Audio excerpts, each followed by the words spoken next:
asalaamaaleykum mbokk yi ñu am mbégte di sant buur yàlla borom asamaan suuf di kaat fii seen jataay Sénégal ca kanam Sénégal ca kanam wala sunu réew mi ni ñu koy xalaatalee xool yi ko gàllankoor si fànn yëpp jëm leen li saafara ngir réew mi suqaliku réew mi taxaw réew mi yegg ñun ñëpp ñu bëgg mu yegg. Sénégal réew la moo xam ne tey suñ koy lim si àdduna bi dañ koy boole si réew yi nga xam ne dañoo ñàkk dañoo néew doole réew yoo xam ni njàng meeg njàngale bi jàppandiwul wér-gu-yaram faju dem ak ñëw mbay napp sàmm mag ñi ndaw ñi jigéen ñi liggéey yooyu yëpp tey dafa am sooxe suñ réew suñ koy natt si àdduna bi waaye suñ réew mi suñ borom dafa def ni que réew xéewal la ndax suñ borom lépp luy xéewal lu doomu aadama aajowoo ngir jëm kanam suñ borom def na ko fi muy ndox di géej di dex di suuf su nangu di ay nit yu am xel di ay koom yu ne ñun am nañ ko léegi lu tax ñun ñu am yooyu yëpp ba pare suñu réew taxawul ni ñu ko buggee loolu bés bu ne dañ si am gan yoo xam ne dañ fiy dikk ngir yéy si yàbbi tey ñu ngi si ànd rek Ndeye Fatou Diop doomi réew mi la waaye ne fa la ca tugal ca gox bu tudd dëkk bu tudd Mérignac foofu sa peggu Bordeaux moom tegu foofu c'est maire ba ak it Xaali Ngom chauffeur si mutuelle de santé bi ñu am moom moo koy jiite Ndeye Fatou Diop di la nuyu la ziar. waaw Tunkara maa ngi lay remercier ci invitation bi di nuyu donc téléspectateurs yi nga xam ne ñoom ñooy la seetaan tous les jours Sénégal ca kanam. waa Bordeaux waa Mérignac sama doomu ndey Mayacine Diop ñoo ñëpp ñu ngi leen di ziar Xaali yooyu ziar. waaw ñoo ngi delloo ziar Tunkara. ñoo ngi lay nuyu. di la gërëm di la sant ci invitation bi. ah déet ñun ñoo leen di gërëm sant sama jigéen bi nga xamante ni moom laa bokkal plateau bi tey. ah soxna Ndeye Fatou waaw da nga koy xool nànk nag. sëñ Xaali xool kii sama jigéen la moom. sëñ Xaali yow seen mutuelle bi moom depuis kañ la. waaw mutuelle bi nag ñoo ngi ci 13 mois yoo xamante ni biñ ko commencé ak léegi. loolu yàggul na xam nga mutuelle bi moom daa am solo ndax lu mel ni chauffeuru Sénégal amul lenn lu leen tënkoon lu leen doon jàppale si wàllum wér-gu-yaram ak accident xam nga oto moom boo si duggee rek oto accident ñoo ànd kon loolu am na solo léegi fi mu toll nii ñaata chauffeur ñoo bokk si mutuelle bi chauffeur yi daal ñeenti fukki regroupement daal ak juróom benn ñoo composé mutuelle bi kenn ku ci nag lu gàtt-gàtt yor nga ñaar téeméeri nit ci sa ginnaaw. ah yéen seen mutuelle bi daa war a dox nag de. parce que nit ñooñu ñëpp fu ñu nekk. am aaja bu toll nii. maanaam ay accident ak ay wér-gu-yaram. loolu moom war naa mën a jàpp léegi yéen. fi mu toll nii mutuelle bi lan nga ñu si mën a wax si lu koy jàppandal. waaw mutuelle bi Tunkara noo ngi ko waxtaanee ñun président de groupement yi nga xamante ne ñoo nekk ci banlieue bi ndax dañoo am. ay jafe-jafe yu metti yoo xamante ni dafa am ci kaw chauffeur si Tunkara su ma la waxee ne la chauffeur fi mu toll nii oto bi muy dawal bokkul ci assurance bi su ma la ko waxee da nga naan sax loolu mënta ne. lu tax bokkul ci assurance oto bi. moom chauffeur si moom mi dawal oto bi. waaw. léegi nag su dee ne yàlla def na muy liggéey ba am teq-teq ci liggéeyam. léegi moom ci wàllu boppam su demee ba hôpital kenn du ko jël en charge. fekk ay bokkam ñëwul hôpital duñu ko laal. mais loolu si assurance bi ngay am option la. bu la neexee nga ni da ngay jël option yow ñu boole la si. waaye assurance bi ñu lay defal rek moom bu assurance bu neen bi boobu oto bi rek lay couvrir. léegi nag mun nga jël beneen option parce que assureurs yi ñoom option yëpp la ñu am. boo fayee ñu jox la bii boo fayee ñu jox la bële. léegi yéen lan ngeen di dox lan ngeen bëggu seen mutuelle bi lan ngeen bëggu mu defal chauffeur si. waaw mutuelle bi comme li ma la wax rek mooy jafe-jafe boobu nga xam ne dañ koo am ci suñu amee ndox ci biir hôpital yi moo tax nu waxtaan pour créer mutuelle de santé. mutuelle de santé bi xam nga comme président de la république dafa wax ni dafa bëgg gox bu ci ne ñu créer fa mutuelle de santé te réew li koy doxal mooy kenn ku ci ne su président amee xalaatam bu rafet andi ko ci réew mi kenn ku ne jël ci la nga xamante ne moom nga moom. waaw non loolu yëpp d'accord nañ si xaali li ñu bëgg mooy yéen nga leeral ñu yow mutuelle bi. mu toll ni lan lay doxal chauffeur si. waaw mutuelle bi maanaam dañoo wut ay carnet de mutuelle carnet de santé. fi mu toll nii est-ce que chauffeur si ñoom gis nañ seen bopp si mutuelle bi ndax mutuelle bi mi ngi leen di saytu ñoom ni ñu ko bëggee. waaw mutuelle bi xam nga dañuy door a commencé ñu ngi ko war a inauguré le 28 bii di ñëw. kon mutuelle bi inauguré gu leen ko. inauguré bon léegi foofu yéen dañ leen di jox dénkaane. parce que xam nga ñun Sénégal. dañoo bëgg ay titre. titre mooy man maay président man maay maire. man maay nangam sangam. su ko defee rek yow nga toog di xoggaliku ñu naan la monsieur le président te doo liggéey. léegi nag xaal yi yow dañ lay sas. nga liggéeyal chauffeur si. liggéey boo xam ni yow. toogoo fi pour sa bopp chauffeur si nga fi toogal te loolu bu bañ a doon ay wax rek. mu doon loo xam ne da nga koy jëfee. léegi-léegi di nga ñu wax nag est-ce que yow am ngeen programme boo tëral ne nii chauffeur si yéen. fii la ñuy jaar yoon wii la ñuy jaar.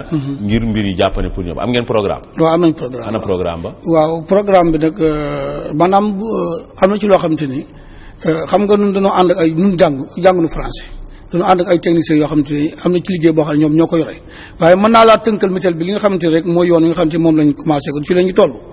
muy am nañ carnet de santé bi yow chauffeur bi da nga koy jënd 2000 francs soo ko jëndee 2000 francs weer bu dee da ngay cotiser 2000 francs 2000 francs yi ngay cotiser dafay couvrir ñeenti nit ci sa njaboot ak yow mu juróomi nit yow bu dee ne am na kenn koo xam ne yëg na dara ci yaramam da nga ko jox carnet bi moom mu ñëw ci mutuelle bi léegi noonu su leen da ngaa war a fay ñetti junni mutuelle bi mooy joxe ñaari junni yi yow nga joxe junni bi. waaw loolu foofu lañ tolloogoon. waaw loolu de moom waaw. tey Fatou Diop. yow ñaata at a ngi nii yaa ngi tugal. maa ngi fa depuis 27 ans. ñaar fukki at ak juróom-ñaar. waaw waaye yow de waa tugal nangu nañ la bon.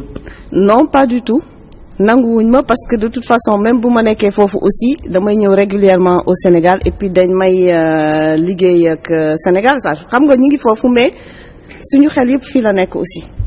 waaye yaa ngeen foofu moom parce que ñaar fukki at ak juróom-ñaar. waaw fu ko nit def moom. léegi boo matul fa la bokk de. ah waaw bokk nañ fa en partie mais fii la ñu cosaanoo daal donc yàgg dañuy ñibbisi. yow fas nga yéen ñibbisi. incha allahu rabbi. léegi yow mairie ñàkk foofu. yow yaa topp si maire ba. waaw loolu jaloore la de.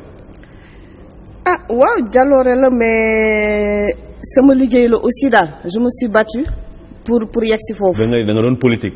waaw politique la donc man parti socialiste français laa nekk maa ngi parti socialiste depuis 23 ans. ñun de yaa ngi jiite France mu toll nii. waaw ñoo jiite France mais c'est vrai que période bi ñu toll aussi xaw na metti tuuti ci ñun. xawul metti daa metti bu baax kay. waaw metti na mais loo gis rek da nga koy surmonter daal. parce que yéen élection yi passé. waaw daanaka dañ leen gagné foofu de Mérignac foofu. non ñun Mérignac ñun maire socialiste. moo fal waat daal. waaw ñun Mérignac c'est une ville socialiste c'est-à-dire que Mérignac mooy deuxième ville de la Gironde après Bordeaux troisième ville en Aquitaine donc Mérignac foofu la usine Dassault nekk ñiy defar avion yi Thales aussi foofu la ñu nekk aéroport bi aussi foofu la nekk donc économiquement c'est une ville très importante. léegi yéen waaye Bordeaux moom droite bee ko moom de ñoom foofu. waaw ñoom Juppé moom de su ko fa génne woon. waaw Juppé moo fa nekk mais bon xam nga rek yàlla moo ko fa teg daal comme li ñuy wax fii. waaw Juppé moom neexut a jëlee. waaw neexul a déboulonné quand même parce que depuis 95 mu nga fa depuis Jacques Chaban-Delmas. donc dafay liggéey bu rafet aussi neexul bokkuñu parti aussi mais nag nañ wax dëgg daal. waaw vraiment am na yu bëri yoo xam ne def na ko Bordeaux. xam nga lii dafa am solo parce que tubaab yi ñoom dañu rawee si loolu mooy ñoom am na foo am bu ñu fa tollee léegi liggéey la ñuy xool. te Bordeaux moom man dem naa ba foofu ba Alain Juppé moomu toog nañ si bureau jot waxtaan. mais ku ñëw foofu da nga xam ni kii am na lu mu fi def. loo xam ni kenn mënu ko weddi moom. waaw kenn du ko weddi parce que weddi gis bokku ci daal. depuis 95 ba léegi bi mu ñëwee comme Chaban-Delmas à la fin de son mandat donc dafa xawoon feebar bi Juppé ñëwee vraiment c'était une ville endormie. donc il a fait beaucoup de choses aussi loolu wax dëgg yàlla il faut le lui reconnaître kenn mënu ko weddi parce que les faits sont là. am na leneen loo xam ne tamit lu ñu ko si war a delloo njukkal mooy Bordeaux dañoo yàgg nëbb ne que ñoom wàllum njaam bi tubaab yi doon ñëw di ñu ko jàpp fii. ñoom dañ si doon dox. waaw dañ koo yàgg nëbb. waaye léegi moom Alain Juppé moom nee na loolu lu ñu war a nangu la et puis vraiment assumer le passé. pour mën a avancer. waaw tout à fait loolu moom tamit ñu ngi ko ciy remercier c'est vrai que ça a été un peu long mais finalement reconnaître na ko parce que y a des rues yi nga xamee ne que voilà ay négriers lañ ko tuddee ñi ngi foofu donc les gens se battent pour ñu changer tur yooyu daal. xam nga mais quand même reconnaître na loolu. loolu rek déjà lu am solo la ay nant ak yooyu ñoom it war nañu ñoom tam war nañ gën a bay seen waar léegi Ndeye Fatou Diop. yow nga nekk foofu adjointe au maire loolu ñun Sénégal nan la ñuy jëriñee. c'est-à-dire que Mérignac dañu jumelé ak Kaolack depuis 1982 du temps de Diène Bakar Gueye bi mu fa nekkee maire et donc depuis 1982 ba léegi ñun am na ay actions yu bëri yoo xam ne Mérignac mi ngi koy def envers Kaolack donc vraiment am na maire yu bëri yu fa succédé wu Ablaye Diack Ibrahima Bey Daouda Faye Khalifa Niass Madiène Diouf léegi Mariama Sarr ministre de la femme mooy le nouveau maire de Kaolack te donc maa ngi liggéey ak moom aussi sur les projets futurs mais liñ fa jot a def daal bëri na et puis on a un partenariat aussi avec les îles du Saloum depuis 1996 parce que xam nga îles yi aussi il y a 19 îles mais yi ci gën a mag mooy Dionewar ak Niodior donc yooyu aussi ñun foofu lañ doon faral di dem action yu bëri foofu la parce que mooy îles yi gën a mag c'est-à-dire que comme exemple rek ma jox la nekk bu kii nawet bi di jege si dañ leen di def may chaque année 1000 moustiquaires imprégnés pour ñu distribuer ko ci îles yi dans le cadre de la lutte contre le paludisme et puis équiper aussi case de santé ou îles yi kii aussi électrifier poste de santé wu Dionewar ak Niodior tabax foofu ay salle de classe aussi dispensaire bi aussi ñu électrifier ko may leen aussi du matériel médical donc loolu yëpp ci îles yi voilà. mais yooyu yéen daanaka social ngeen di gën a def que développement. waaw social parce que ñoom loolu mooy seen demande daal xam nga tam boo ñëwee nit pour dimbale ko da nga koy laaj moom ci ban fànn la bëgg. kon ñoom ñoo war a gën a évoluer xam ne que social bi peut-être bon baax na mais lan mooy loo xam ni dafay développer loolu tamit ñoom war nañ si gën a yëngu parce que xam nga ñun. si wàllum partenariat. ak coopération ñun Afrique ak Sénégal. ñun dañoo xaw a passif mooy ñun dañuy toog rek. ñu ñuy jox ñuy consommer. mais liñ ñuy jox nan la ñuy fexee ba mu doon loo xam ne dafay jur ay xéewal yoo xam ne ñëpp dañ siy jëriñoo ba ñeneen ñi tamit ñu jëriñ leen si ñun demeewuñ noonu de. waaw loolu aussi Tunkara dëgg la daal xam nga mooy li ma la expliquer rek xam nga léegi booy jàppale nit aussi da nga koy laaj yow lan moo la gën a soxal.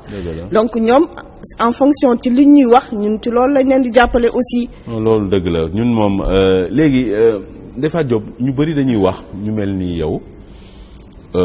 nekk bitim réew bëggu defar seen réew bëggu defal dara seen réew dañuy wax naan bu ñuy ñëw pour liggéey dafay mel ni ñun bëgguñu liggéey dañuy ñëw gis administration bi diis ñëw boo soxlaa benn këyit rek mu metti lool léeg-léeg ñu lay dawloo pour nga jot kilifa gi nangam pour signer këyit bi yéen loolu da ngeen koy jànkonteel. mais loolu kañ lu am la Tunkara loolu aussi ñu ngi koy ñaawlu daal parce que vraiment boo ñëwee di jàppale nit aussi comme loxo na ca fekk ndimbal na ca fekk loxol borom mais fii dafa compliqué ba nga xam ne da ngay soxla benn këyit wala benn autorité dañ lay dawloo di la wax tey ëllëg suba ngoon ba sa séjour jeex nga ñibbi. te li nga waroon régler du régler wu daal xam nga. mosoon nañu si arrivé ci benn mandat wu maire Kaolack la woon comme ñun dañ ko doon envoyé régulièrement ay conteneurs di si def du matériel médical des médicaments ak affaire yu bëri daal ba conteneur bi fees ñu yónnee ko ñun ñooy fay conteneur bi ñun ñoo doon fay sax transport conteneur bi du port ba Kaolack mais il est arrivé benn année boo xam ne dañu yónnee conteneur mu yegg si port bi ñoom demuñu jëli ko ba douane moo mujjee saisir conteneur bi jaay li ci nekkoon. waaw te ñoom li ñuy waroon def rek mooy dem présenter wu jël seen conteneur. waaw yóbbu Kaolack jël seen conteneur parce que tout était payé depuis lors nag dootuñu yónneeti conteneur. léegi projet yéen tamit. non mais c'est-à-dire voilà donc dootuñu ko yónnee daal. léegi li ñuy def mooy jàppale leen les projets sur place comme à Kaolack nga xamee ne que à l'époque aussi on avait équipé carrément cabinet dentaire wu hôpital régional bi may leen ay électrocardiographe. Et puis tabax ay salle de classe salle informatique wu lycée Abdoulaye Niass aussi ñun ñoo ko tabax équipé ko en matériel informatique xam nga loolu c'est sur place quoi au moins dina leen jëriñ dina jëriñ askan bi. les 14 postes de santé aussi yi nga xam ne moom lañ doon réhabilité du temps de Madiayna Diouf am na yoo xam ne dañ leen toj carrément tabaxaat ko def fa maternité def fa dispensaire def fa logement ICP ba pare jënd matériel bi fii sur place yóbbu ko équipé ko daal loolu yëpp pour que askan wi mën si jariñoo léegi bi ñu desee mooy centre de santé wu Medina Baye.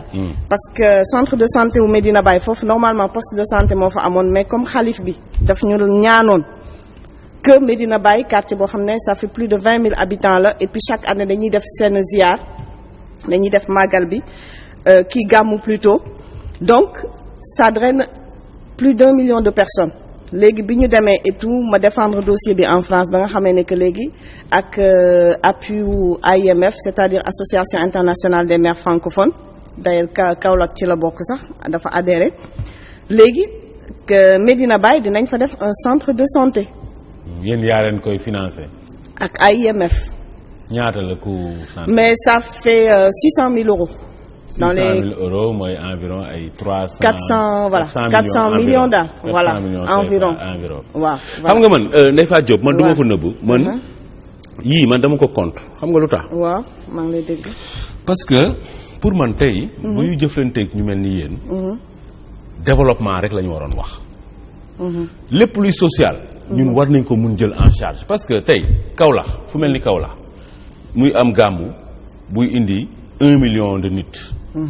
mais foofu ñooñu waruñu ñaan kenn 400 millions. 1 million de nit kenn ku nekk bu joxe woon dërëm sax.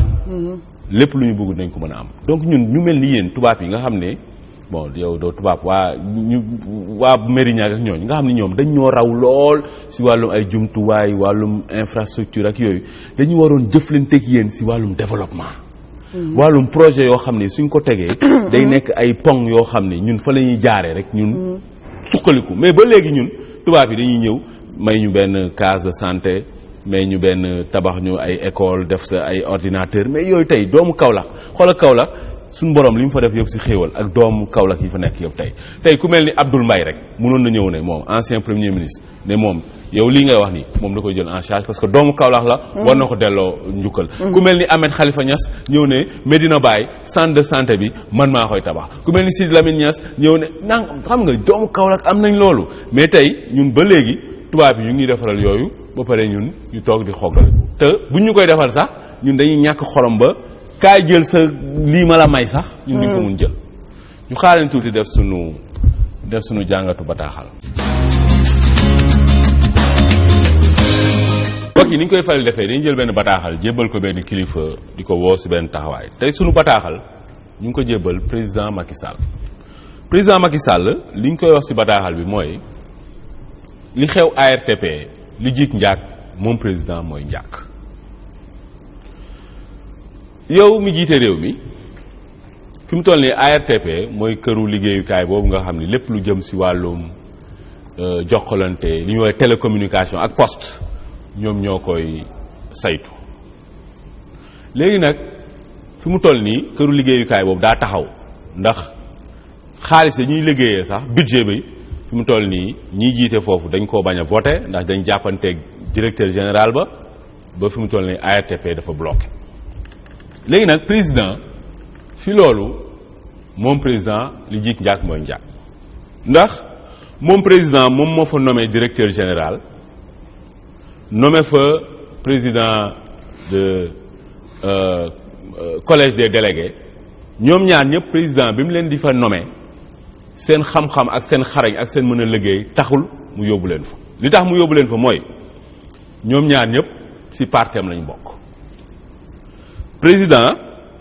ñaar ñooñu mu fa teg ñuy jiite tey ARTP mënuñu doxal ARTP te fii ci Sénégal ca kanam président mois de décembre 2014 lañ ko bind bataaxal ne ko monsieur le président li nga def nii jël sa porte-parole Abou Abel Thiam nommé ko président collège des délégués loolu du def lu dul indi njaaxum décret boobu nga def baaxul ndax Abou Abel régulation des télécommunications xamu ko munu ko nàmp ko jàng ko munu ko tari bu ko fa teg mais ñun xam nga kenn du ñu déglu ndax amuñ solo waaye léegi li xew mooy gis nañ ko ARTP ma nga bloqué léegi affaire régulation télécommunication liggéeyu télécommunication yooyu liggéey la yoo xam ne xam-xam bu wér ak jaar-jaar bu biir moom dong moo mën a tax nga def ko. léegi nag soo jëlee ay politiciens yoo bëgg am foo leen caser nga dugal leen fa li tax mooy yow dafa mel ni xamuloo dëgg-dëgg lan mooy gëddawu régulation télécommunication si jamono jii ñu nekk ak ëllëg bii di ñëw ndax daa am tubaab bi di woowee ay enjeu maanaam ay yoo xam ne dañ koo war a taxawu yu toll ni innama tubaab bi woowee interconnexion tubaab bi woowee ay portabilité ñuy woowee ay convergence ay flux de données ay souveraineté par les infrastructures service à valeur ajoutée wàllum liggéeyu tey ak liggéey yi nar a ñëw ëllëg maanaam àdduna dafa dox boo xam ne léegi lépp day dem si wàllum jokkalante moo nar a nekk liy tabax àdduna bi ëllëg loolu nag waa ARTP yi ñoom loolu la ñuy toppatoo léegi ñun ba léegi juin bii di ñëw 2015 bu soobee yàlla fi léegi ñetti weer si lañ war a def jàll analogique dem numérique ba léegi ba bés tey jii may wax nii loi yi ak décret yi war a lijjanti loolu ba léegi kenn voté gu leen kenn bindagu leen ba léegi ba tey jii nii ñetti weer doo nga si des lu mel ni ARTP liggéey bi muy def ak xaalis bi nga xam ne ARTP dina ko jur ndax ARTP ñii yor fii këru liggéeyukaay yi am téléphone muy Orange muy Expresso muy Tigo li ñuy fay ARTP rek at mu ne fukki milliards la ak juróom-ñett loolu ci wàllum rek li ñuy fayeeku rek ñoom Sonatel ak ñoom Tigo ak ñoom Expresso kon nag foofu kenn waru fa teg koo xam ni xamul dara kenn waru fa teg koo xam ni cuune nga kenn waru fa teg koo xam ni day jàng kenn waru fa teg koo xam ni politicien dong nga te président ñi mu fa teg politicien dong lañ léegi nag président loolu bu ko defee moom xoolul intérêt réew mi de lu mu xool lu ko neex ak intérêt partem donc léegi nag njaaxum bi juddu tey mi ngi nii président lu jiig njaag yow yaay njaag président yow yaa jiite réew mi waaye nag ñi ngay fal te li tax nga fal leen mooy yaa leen bokk parti wala si sa waa kër lañ bokk loolu yow suqaliku bi ngay woote naan plan Sénégal émergent loolu dafay gàllankoor plan Sénégal émergent pour ñun ñu jëm kanam pour ñun ñu suqaliku dafa soxla président mu doxal li tubaab yi di woowe ci gestion des ressources humaines maanaam daal booy saytu ay nit tubaab yi dañoo teg benn doxalin boo xam ne ñëpp mën nañ ko dégg ñu ne ki mën dara moom nga war a teg pour mu def dara loolu maanaam daal sàmba mi mën a kot moom ngay jox mbaam mi demba mi mënul kot soo joxee mbaam mi soo moytul njaaxum rek ay mujj ndax mbaam mi dina ko wangeetu demba ne maanaam rëll si suuf ndigam damm tànkam damm soo moytul mu jaaree fa sax dee xut lii nag président ñun ñoo nar a dee xut ndax li nar a xew ëllëg fii 2020 2025 2035 2050 yooyu ci télécommunication yii dañ see am solo lool léegi nag président dañ lay ñaan affaire ARTP nga lijjanti ko ndax yow yaa ko problème yow yaa ko indi ndax yow yaa fa teg ñu ko mënut li nga koy lijjantee nag mooy ñooñ ñu dàq leen sa biti dem indi sénégalais yoo xam ne xarañ nañ mën nañ maanu nañ te sunu réew mi pour ñu defar ko dañu war a commencer ñi mën rek la ñuy jël di leen tabb ku xarañul mënul maanuwul kenn du ko tabb fenn waaye président ñi ngi fa teg mënuñu liggéey bi xamuñu ko te lii suñu borom indi fii tey njaaxum bi am ARTP suñu borom mandargal la ñuy wan ne que suñu deful attention lu gën a ñaaw dina fa judd te bu boobaa ñun rek ñun ñoo ci am lu ñu metti léegi nag yow mi jiite réew mi daal dañ la ko ñaan nga dàq ñoom Abou Abel Thiam ñoom waay si Sall xaw ma nga fa teg ñooñu mënuñu def liggéey bi te dañuy gàllankoor ARTP te suñu gàllankooree ARTP ñun ñooy perte ñun ak suñu ay doom ñun ak suñu ay sët waa àdduna bi yëpp diñu reetaan te ñun fàlluñu la monsieur le président pour loolu ñaan nañ la ko rek nga dàq leen indi ñu mën liggéey bi. mbokk yi tey suñu jotaay Sénégal ca kanam ñu ngi sànn ak Ndeye Fatou Diop doomi réew mi la waaye ne fële ca Mérignac nekk sa peggu Bordeaux réewum tugal moom nekk fa ku topp si maire ba ak it xaali moom mooy jiite chauffeur si mutuelle santé bi nga xam ni moom lañ taxawal fii ci réew mi suñ xaali yow sa message lan nga bëggoon mu leer si bopp ñëpp. waaw Tounkara li ma bëgg rek mu leer mooy mutuelle bi tax ñu taxawal ko rek. ah loolu wax nga ko. waaw maanaam ni nu bëggee mutuelle bi chauffeur yi taxawe ni ndax bu dee ne dañoo taxawal mutuelle bu toll noonu bëgg nañ chauffeur yi Sénégal yi yëpp ci seen bopp ndax ñun dañoo bëgg centrale bi mooy nekk Dakar mais dañoo bëgg bu ñu paree réseau bu ne ñu taxawal fa benn centre de santé boo xam ni chauffeur boo xamante ne am nga problème wala sa jabar am problème wala sa doom nga mën a dugg ci centre. loolu kañ ngeen koy def. waaw bu ñu inauguré ba pare rek incha allah. dinañu commencé. est-ce que yéen plan bi ngeen tëral. am na ay date ngeen ni masalan ne mars ngeen di inauguré mbir mi. waaw léegi ngeen ni décembre. Thiès. Ndar. Louga. Njaareem. dinañ am seen centre de santé. est-ce que am ngeen ay date yoo leen teg pour loolu. waaw yooyu xam nga maanaam date yi ñu ngi ci dafa am ñoo xam ne dama ànd ak ñoom. président loolu da nga ko war a xam nag. waaw dama la wax rek xam nga noonu dafa am loo xamante ni dañ cee ne di ko xalaat di dox di dem. président kon date yooyu amagul. ba léegi date yooyu amagul. président non gis nga nag liggéey. day tegu si yoon. te yoon bi mooy planification mooy dañuy toog tey. ne ëllëg si ëllëg bii. bëgg nañ def nangam. loolu tant que amul dañuy dem noonu rek du am benn affaire fu muy yem. non président foog ngeen liggéey nag de. mutuelle yi. mutuelle de santé wu chauffeur si daa am solo lool. dañ leen di gërëm di leen sant. si li ngeen ko xalaat ak li ngeen ko taxawal. waaye nag attention. liggéey moo koy doxal de. te nii ngeen koy defee nii amul date amul planification amul dara loolu moom day gàllankoor de. gis nga ARTP li fa xaw. na ngeen liggéey président. titre président rek toog di xoggaliku loolu doxal dara de. Fatou Diop sa message lu mu doon. waaw Tounkara man damay lancer un appel à l'État sénégalais parce que xam nga fii dafa am institut bu tudd institut Joliot-Curie. mooy c'est un centre anticancéreux mu ngi biir hôpital Le Dantec. dëgg la moom rek la ñu am nag. waaw boobu rek moo fi am te waa sous-région bi yëpp d'après man li ma directeur bi wax muy docteur Mamadou Diop maa ngi profiter di ko remercier ci liggéey bi muy def. nee na ma sous-région bi yëpp Gambie Mauritanie. Guinée Mali ñoom ñëpp fi la ñuy ñëw di faju si. déjà donc il faut que état bi wax dëgg yàlla mu jàppale leen wutal leen donc benn terrain ñu tabax ko def fa un centre anticancéreux digne de ce nom. pourtant président Wade nag amoon na projet bi ba fii. comico Wakam fii wetu base Wakam. tout à fait fa la waxoon la koy def. waaw terrain bi mi ngi fa ba léegi mais léegi nag il faut que nouveau régime bi. Macky Sall bi fi nekk depuis 2012 aussi mu def ci loxoom parce que man vraiment visité naa centre boobu mais sama yaram dafa daw daal léegi bi ma ko visité ba pare man bi ma delloo Bordeaux ci la initié benn partenariat entre centre anticancéreux bu Bordeaux muy institut Bergonié ak centre Joliot-Curie ba nga xam ne commencé nañu fii di yónnee du personnel bu institut bi ñuy dem di perfectionner wu foofu en technique chimiothérapie ak radiothérapie te bëgg nañ leen may matériel aussi daal donc loolu comme li nga wax sànq rek état bi moo ko war a def parce que ku amul cancer aussi.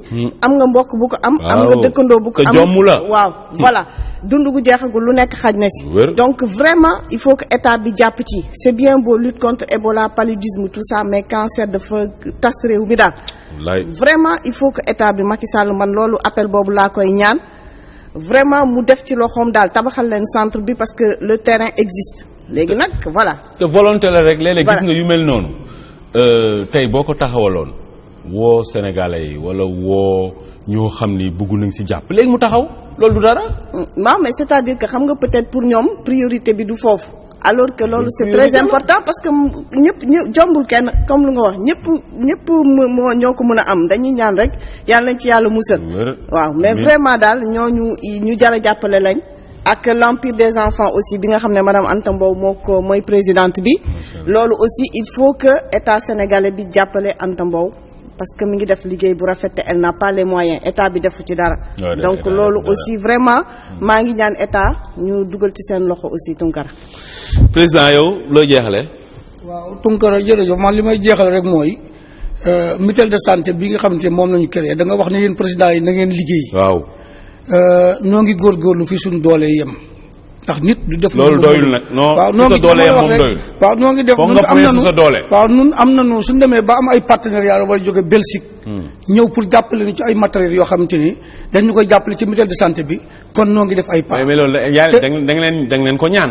waaw dañ leen ko ñaan. waaye yéen commencé wu leen di ñaan. waaw de ñun am. président ñaan moom naa la wax ku commencé ay ñaan yi ba mu sa affaire du dem de. waaw de ñaan xam nga ñun kii li may wax sama jigéen li wax léegi ne ndimbal na ci fekk loxo borom ñun buy ñëw dafa fekk am lu ñu am nañu suñuy matériels yoo xam ne ñoo ko jënd suñu alal yi bopp. foo leen jëlee xaalis bi. non ci suñuy regroupement. président regroupement yi. ñaata ngeen si dépensé. dépense dañu ko bëgg a mat 800 et quelques mille yoo xam te ne fi ñu toll dépensé nañu ko ci matériel boo xam ne mi ngi ñu teg. matériel médical mi ngi ñu teg fi ñu toll nii. 800 xanaa yéen ay aspirine ak ay yooyu ngeen jënd. waaw xam nga 800 000 léegi tekkiwul dara si matériel médical. waaw xam nga nit itam mën na la jaay matériel boo xam te xañ na yow di nga ko xeeb ci prix bi nii waaye nam la koy jaay la ndax nit mën na laa jàpp. matériel bi ay lan ak lan la. matériel bi am nañu ay matériel xam nga affaire docteur yi man yooyu jàng mën ma ko. docteur yow nag président li nga xam bëri na de. waaw mais. yow xamoo plan yi xamoo matériel yi président. waaw xam nga léegi yow ñaata at nga war a nekk président dañ la fal pour ñaata at. man ñun sa mandat 300 300 la. kañ lay jeex. sama mandat jeexu dese naa du métal bi de pour sa regroupement. xam nga ñun suñu falee. waaw par ñetti at la mandat bi jeex. yow sa mandat kañ lay jeex. sama mandat daal war na maa am 12 mois daal bi ñu ma falee ak léegi.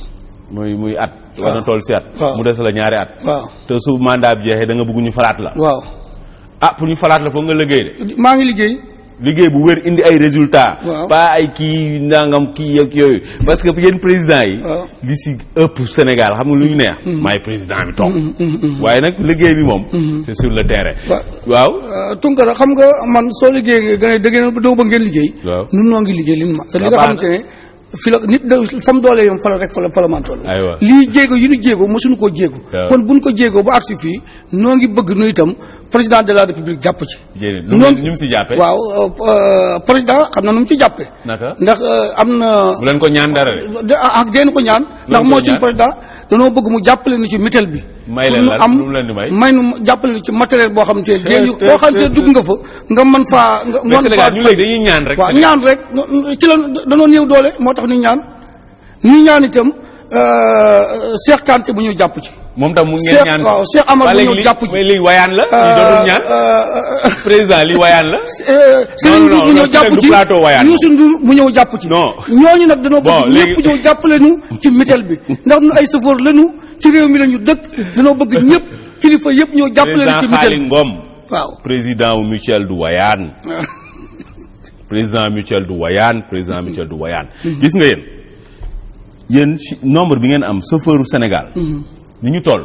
soxla ñu ñaan kenn. ñoom nañu ñaan seen borom. seen doole seen xel. doy na tey chauffeur si kenn ku nekk su joxe woon ñaar téeméer. pour régler problème matériel médical. régler na. buñ kenn ku nekk joxe woon ñaar téeméer. pour am tabax ay centre de santé. régler na. yéen bu leen ñaan kenn ñaan leen seen borom. seen doole ak seen xel. bàyyi leen léegi ak seen jàngal bu njëkk si bés bi. kii tey sunu jàngat suñu taxaw seetlu ñu ngi si ànd ak Abdelhak Bengelloune doomi réew mi la waaye moom daa féete si àdduna bi yëpp mu toll nii di ingénieur si wàllum ingénieur biomédical lañ koy wax waaye di yëngu si wàllum entrepreneuriat maanaam daal nit ñi nan la ñuy def ba kenn ku nekk yow nga taxawal say mbir notre chronique d'aujourd'hui accueille Abdelhak Bengelloune qui est ingénieur biomédical et qui est actif dans le domaine de l'entrepreneuriat. Abdelhak Bengelloune, bienvenue, bonjour. Bonjour Tonka. Alors, ingénieur biomédical, c'est quoi? Un ingénieur biomédical, ingénieur boo xam ne la en fait, il va étudier à la fois la peau, tout ce qui va toucher en fait l'être humain et tout ce qui va venir dans l'être humain. Ça peut être les lasers, ça peut être des médicaments qu'on prend. Donc on va étudier l'interaction entre cette chose qu'on va mettre et le corps humain. Voilà. Et ça, c'est des études en quoi?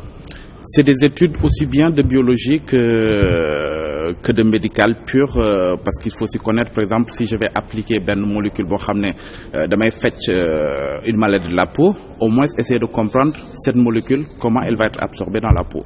Très bien. Alors, aujourd'hui, ce domaine-là, dans notre pays, est-ce qu'il est au point? il y a des choses qui se font. Il y a des choses qui se font. Aujourd'hui, moi, je suis un ancien élève de l'école polytechnique. À l'école polytechnique, je sais que par exemple instant yi ñu ngi def ay affaires yoo xam ne incubateur lañ koy tuddee. Incubateur mooy lan mooy nit day am xalaatam xelam idéem ñëw dénk ko incubateur bi waxtaan ak ñoom. L'incubateur va réunir ay experts. Ces experts-là, ils peuvent l'aider à justement concrétiser cette idée en projet de société d'entreprise. Mais incubateur yooyu fi mu toll nii foofu lañ ko defee polytechnique du loo xam ni lu law la si biir réew mi. Il cherche à justement ce que ça soit l'idée en fait c'est def benn incubateur boo xam ne incubateur maître la bu ñu ko réussir on peut justement poser des antennes un peu partout tey jii boo demee Maroc tey jii boo demee France justement c'est ce même modèle en fait qui est déployé pour permettre en fait à tous les jeunes c'est-à-dire que normalement lu ñuy wax voilà xaalis wala lu mun taxe que tu ne concrétises pas tes idées. Si tu as une bonne idée, on n'a pas besoin que tu aies beaucoup d'argent pour le développer. Très bien loolu daf ñuy indi si wàllum entrepreneuriat bi ngay yëngu leeral ñu ko. Entrepreneur man à la base en fait je suis un entrepreneur dama développer benn laboratoire boo xam ne elle s'occupe que des problématiques des peaux noires. C'est-à-dire que nos peaux en fait voilà on a des problématiques qui sont différentes des autres peaux. Ñun bu ñu defee ay bouton par exemple ci peau tubaab en fait ça va mettre quelques semaines pour disparaître bouton bu amee ci peau noire ça ne va pas être quelques semaines après da nga am lu ñuy wax tache boobu en fait ay années lay def ci deru nit ku ñuul avant qu'elle parte jusqu'à présent ñi di développer wuñ en fait ay solutions pour développer ñun instant yi loolu la ñuy jéem a développer.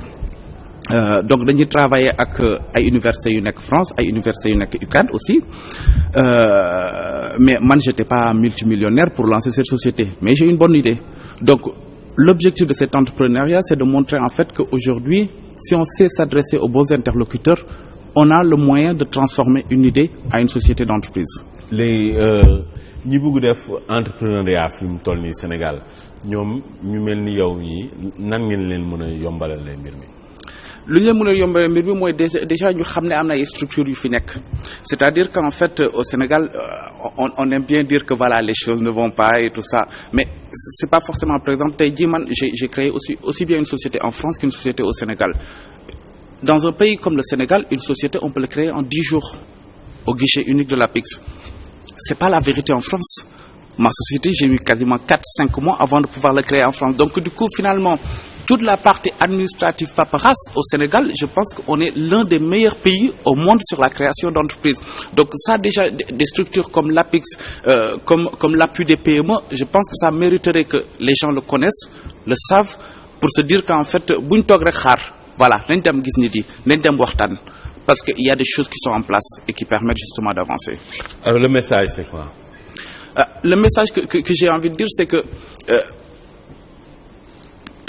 tout entrepreneur buy bëgg a créer idéem il pense toujours aux banques alors que boo demee seeti banque ton idée bu fekkee maturagul ça ne sert à rien le banquier il n'est pas là pour financer des idées mais il y a des structures yoo xam ne ils sont là pour financer ces idées il y a des structures yoo xam ne ils peuvent t'aider nit motul voilà man bu ma nekkee ingénieur yow nga nekk juriste xam nga bu fekkee mënoo ma wax côté juridique entreprise yi man mënu ma ko xam alors il faut nga dem ci ay structures yoo xam ne mën nañ ma waxal ak juriste waxal ma ak avocat waxal ma ak expert comptable pour au moins sama idée bu ma am mun mot ci côté juridique mot ci côté comptabilité une fois que gis naa nit yooyu bés moo demee gis banque dina ne waaw kii réfléchir na côté juridique bi réfléchir côté comptabilité bi idée bi baax na xëy na mën naa ko jàppale.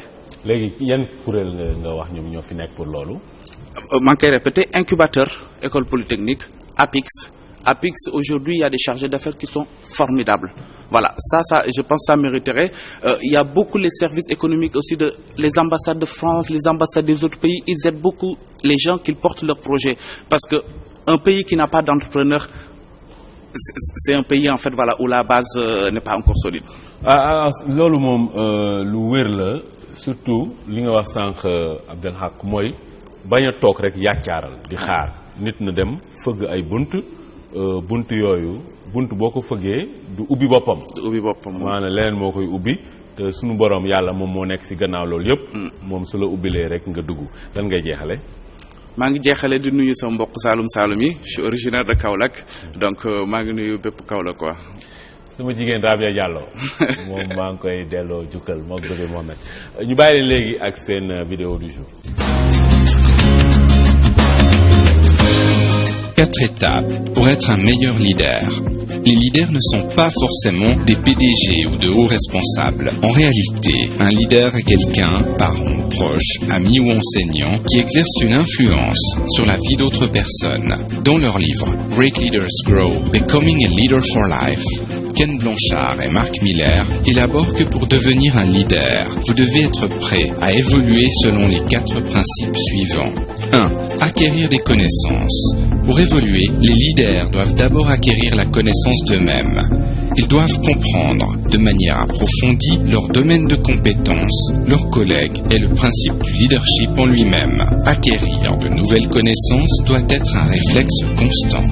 2. Aider les autres. Les leaders doivent aider les autres en leur enseignant par exemple certaines notions, en interagissant avec les membres de leur équipe et en posant les bonnes questions, des questions qui poussent les autres à réfléchir. 3. Élargir ses horizons. Les leaders doivent constamment élargir leur horizon d'un point de vue professionnel et personnel. Professionnel, aller voir un client au siège de sa société, passer du temps avec les cadres les plus expérimentés ou demander aux personnes les plus performantes de partager leurs meilleures pratiques. Et personnel, en dehors du travail, visiter d'autres pays, découvrir de nouvelles occupations, apprendre une langue étrangère et lire des histoires qui n'ont rien à voir avec son industrie ou sa spécialité professionnelle. 4. Rechercher la sagesse. C'est la capacité à appliquer ses connaissances, ses compétences et les leçons enseignées par la vie de manière appropriée au bon moment. La sagesse ne s'obtient pas, on doit partir à sa quête. Cette poursuite nécessite les actions distinctes suivantes. L'auto-évaluation, acquérir des connaissances et se comprendre soi-même avant de comprendre le monde. Un compte-rendu honnête, apprendre des autres et poser 3 questions essentielles à ses collègues de travail. Par quoi dois-je commencer? Que dois-je continuer à faire? Et que dois-je arrêter de faire? Il n'est jamais trop tôt pour poser les bonnes questions. Demander conseil aux autres. L'on est tourné vers le futur si l'on demande l'avis des autres, et vers le passé si on leur demande un compte-rendu. Il s'agit de poser les questions suivantes. Quelles décisions ont le plus contribué à votre réussite? Que savez-vous aujourd'hui et que vous auriez aimé savoir il y a 20, 30 ou 40 ans? Le temps, les connaissances acquises par l'expérience nourrissent la sagesse. Celle-ci ne s'acquiert pas en une nuit. Cela peut prendre de nombreuses années, voire une vie entière. mbokk yi tey suñu taxaw seet ñu ngi sànn ak Louis Gomis doomi banlieue bi la di acteur de développement ñëw fii pour yey yàbbi si fànn yooyu Louis ziar. waaw maa ngi ziar Tunkara. Louis ziaral ma si njaago. Tunkara man lii la an kontaanir an ko lu mboos buuc. bon sama mbokk maa njaago yëpp ñoom sénateur Charles Mendy bu Guédiawaye sama wóllëre la ñoom Betty Mendy fële ca Lyon ñoom Jean-Louis Gomis maa ñooñu samay doomu ndey lañ ñoom Patrick Boissy ñoom ñëpp sama ay wóllëre munoo bàyyi tamit Dieudonné Basse xam nga ñoo ñëpp samay gis nga man si kër gi laa bokk alors Louis banlieue bi yéen fi mu toll nii ban jàngat nga def ci wàllum environnement bi. waaw jàngat bi ñu ci def daal ba tax tamit tey ñu sollicité woon émission bi moo dañoo seetlu depuis 2009 lañ taxawal pour wax ñi nga xam te ne xamuñu woon ñi ngi dégg luy wate peut-être xamuñu ko 2009 lañ taxawaloon collectif boo xam te ne yëngu ci wàllu ndox mi. wàllu mbënd bi surtout mu polarisé woon 54 quartiers yoo xam dañoo inondé ci Yeumbeul Nord bi ma dëkk. yàlla def tey jii ñu jaarale ko ci association des délégués de quartier ñu tànn ma comme xale ma nekk seen coordonnateur. naam am na lu ñu def nag wax dëgg yàlla def nañ fay réalisation collectif bi taxaw na xeex aussi bari nañ ay tali def nañ ay sitting def nañ lu ne pour lan gouvernement bi ñi ngànk nguur gi ñëw jàppale ñu ba def nañ fay réalisation mais nag am na lu des. mais nag Louis. waaw gouvernement président Macky Sall bi ñëwee ñoom dañuy tabb sax ministre boo xam ne. si banlieue bi la dëkk ba pare di toppatoo affaire inondation yi. loolu nag. xam nga tabb ministre. Fatou Tambédou jox ko lu ñuy wax ne ministre délégué. Diène Farba di patron. ministre délégué mën nañ ko méngaleeg lekket bu bon Tunkara mënut a def dara.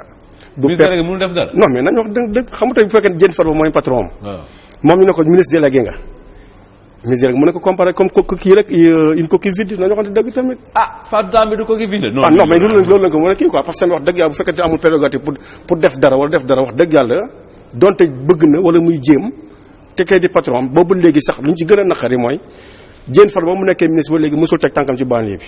xanaa daa ragal banlieue. non c'est pas pour xamul tax mais tamit xam nga tamit.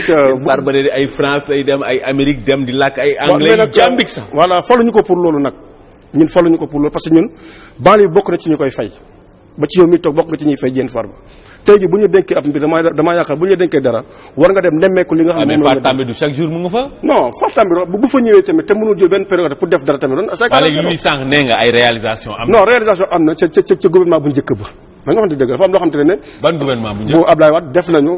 gouvernement Macky Sall nag am na lu mu fa def mais banlieue ba tey ji boo demee Kër Massar. ñoom ñu ngi leen di xaar te président moo fi waxoon programme national de lutte contre les inondations yaa ngi dégg Kër Massar boo fa demee ndox maa ngi leen di sonal. ah bon nga dem Malika ndox maa ngi leen di sonal Yëmbal Nord ndox maa ngi sonal. léegi da nga bëgg wax ni mbënd mi jeexul foofu. non jeexul foofu tamit.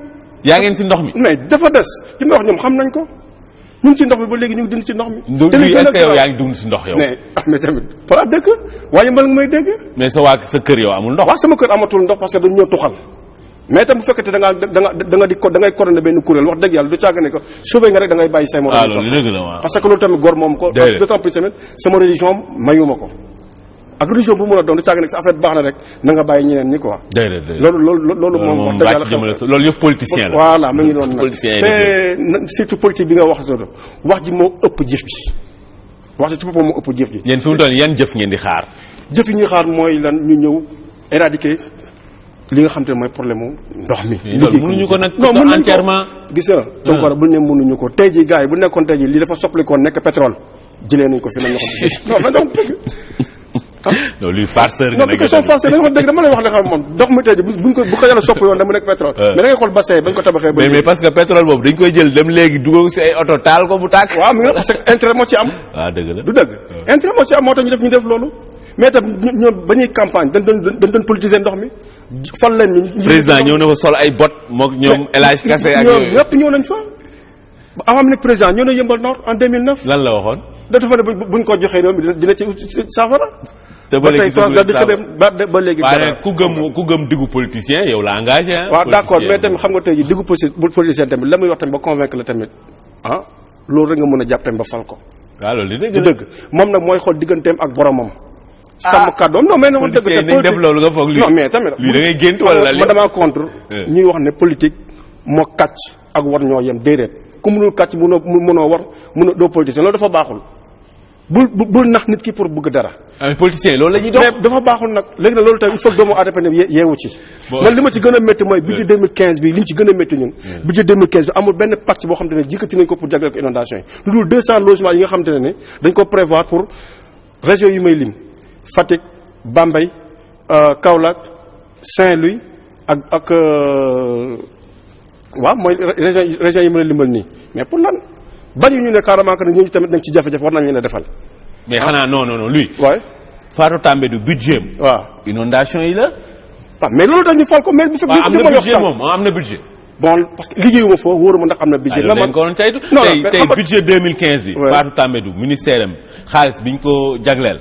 xaalis boobu pour inondation yi. normalement ci inondation la war parce que loolu tax ñu fal ko yéen kay xaar leen rek. non xaar ba kañ. ba gars yi feebar da nga koy gàttandu Tunkara. waaw loolu dëgg la du dëgg. moo gën faj du ñu xaar ba ndox mi ñëw këtt na affaire yi këtt na jonn ñu doog a wax naan fu mu toll nii ñu lancé plan Orsec ne def nangam dañ koy méngaleeg naan maanaam vache laitière la ci ñoom. il faut que jafe-jafe am ñu doog a jóg marché gré à gré yi doog a mën a am ñu mën a am xaalis quelque part. franchement ñu loolu ñu gis. waaye da ngay xool tey jii bassin yi fa nekk tey jii. mu nekk ay bàmmeel. bassin yi 2005 ba léegi kenn sécurisé wu ko. maar ya fa nekk tout le temps ngay dégg xale dee tey jii ñoom seen wàll boobu bu ci seen doom buñ dëkkoon foofu tey jii seen doom di fa yeewu kon defoon nañ ko dëkkuñu fa moo tax manque de considération nag la ñu seetlu ci ñoom li ci gën a garaaw te ñu koy dénoncé mooy député yi dëkk ci banlieue bi tey ku ci doon campagne jox mi nga doon campagne ñuy woote budget bu toll ne budget inondation ci 2015 bi ñoom ñëpp ñu yàtt ci taxaw mel ni ay impôts non boobu nag ànduma si lui Fatou Tambédou am na budget te budget boobu pour inondation mais bu fekkee Fatou Tambédou dafa ñëw war a défendre budget am tey jii kan ma ko doon njëkk a jàppale du député bi waaw bu député bi ne taxawee nag noppi sacrifier na population bi. Bon mais lui yéen est-ce que le problème mooy que banlieue bi est-ce que waruñu ko déguerpir parce que banlieue bi ay zone ndox la woon jamonoy sécheresse nit ñi ñëw sànc fa yu sauvage est-ce que du banlieue bi dañ ko war a déguerpir carrément. non xam nga Tunkara bu loolu tey jii bul xool li politiciens di wax en 2012. bi fi ndox mi ñëwee ji sonal nit ñi Nord Foire tawul. nit ñi jóge fa ñëw ñu casé biir Foire ba. kon donc fa ñu dëkk zone sauvage la. non. est-ce que taw yi daan taw 1960 nanga na boobu juddoo gu ma woon xaw ma ndax yow mais taw yooyu tawatul. taw yu fooree noonu. waaw mais amatu fi. c'est parce que forage yi nga xamante ne moo daan manque nappe phréatique bi ñoom dañoo tëj forage yooyu forage yi nañ leen tawaat jël ndox moom di ko jox maraîchers yi boo demee ci maraîchers yi tey jii ndoxu usine bi la ñuy arrosé. sa message lan la luy. son message mooy di interpeller le président Macky Sall. président sonn na de. non il faut ñu def parce que moom moo laaj réew mi aussi. parce que moo laaj réew mi ku boot xaj. waaw ne ko nag xelu jën Farba dafa fattu ba tax na ñoom tey ji amul benn pàcc bu ñu jagleel inondation yi ren ca banlieue bi te moom moo fi waxoon tamit programme décennal de lutte contre les inondations ba ñu am confiance ci moom yaakaar ne dinañu régler problème bi mais ba léegi amul benn ouvrage à part bi nga xam te ne tey ji ñu ngi koy def à Gounass mais amul benn commune tey ji booy dem tey ji gis fa machine bu taxaw. Gounass mooy ñoom Malal Diallo. ñoom seen foofu moom nee nañ c'est très bien. non waa Gounass ñu dégg te Malal boo xee loolu tamit tey ji Malal politicien la bon d'accord dégg nga Lafañ borom mbaam lay faral te aussi tamit mënul toog. waxaatal loolu. Lafañ borom mbaam lay faral. Lafañ borom mbaam lay faral borom mbaam. tey jii ku ëmb sa sànq la ëmb sa kersa tey jii bu ma ñëwee tey jii yow boo taxawoon fii di yàq borom kër gi lu mel ne xeme doo fi yendu. déedéet mu ngi noonu nag loolu mooy. bon luy tàggool si Mandiane. waaw balaa boobu aussi tamit di gërëm ñu ay nit yoo xam te ne vraiment surtout l'association des délégués de Yeumbeul. waaw luy man di gërëm tamit Babacar Diop bu BDTP bi nga xam te ne moom fa ñëwoon tamit liggéey yoo xam te ne wax dëgg yàlla du publicité dañ koy gërëm. léegi ba yëg si ni ba wayal si Mandiane non mënu ma woy nag wax dëgg parce que baat bi neexul. non jéemal rek. man lii la añuy gërëm miir ba ñaam bi meeku. non way si Mandiane non mënu ma woy Tunkara. bàyyi ma waxal benn thème. non woy ko rek après ma tàcc. non man mënu dégg ma Mandiane su ma déggoon Mandiane. wayal la way boo xam ni mais nag xam nga way boo xam ni Grammy Awards laay dem jëli. disque d'or. yow tam wayal ma tuuti. après Babou Ndiaye ñu ñu wàcc ci suusal mu dem ci studio bi wayal rek kii na loolu neex ko. aywa tàggool si Mandiane boo ba yi si Mandiako ma doon bi ci pour émission Sénégal jëm ca kanam bi may bi Tunkara animé émission de Mandiron émission de may ba ñanka tengu partout du mundo France du Sénégal an li la mbucc assalam bon ñoom Charles Mendy waaw bi Charles Mendy tout cela ani ko len mbos Betty Mendy ni ba Sinji ni ba Bokonji bi Betty Mendy turu babo Tunkara joko mawle ñoom Marie Mendy bi Marie Mendy Tunkara joko mawle mbokk yi day sunu taxaw seetlu dañu si ànd ak imam Makhtar Sylla moom ndongo la fële ca Fass Touré fa la jàngee ba mokkal alxuraan ñëw fii di ñu leeral ñoom si yi ñuy yëngu imam da dal la ziar. alhamdulilah wasalaatu wasalaam ala rasulillah wa ala alihi wa sahbihi wa man wala assalaamu aleykum wa rahmatullahi wa barakatu.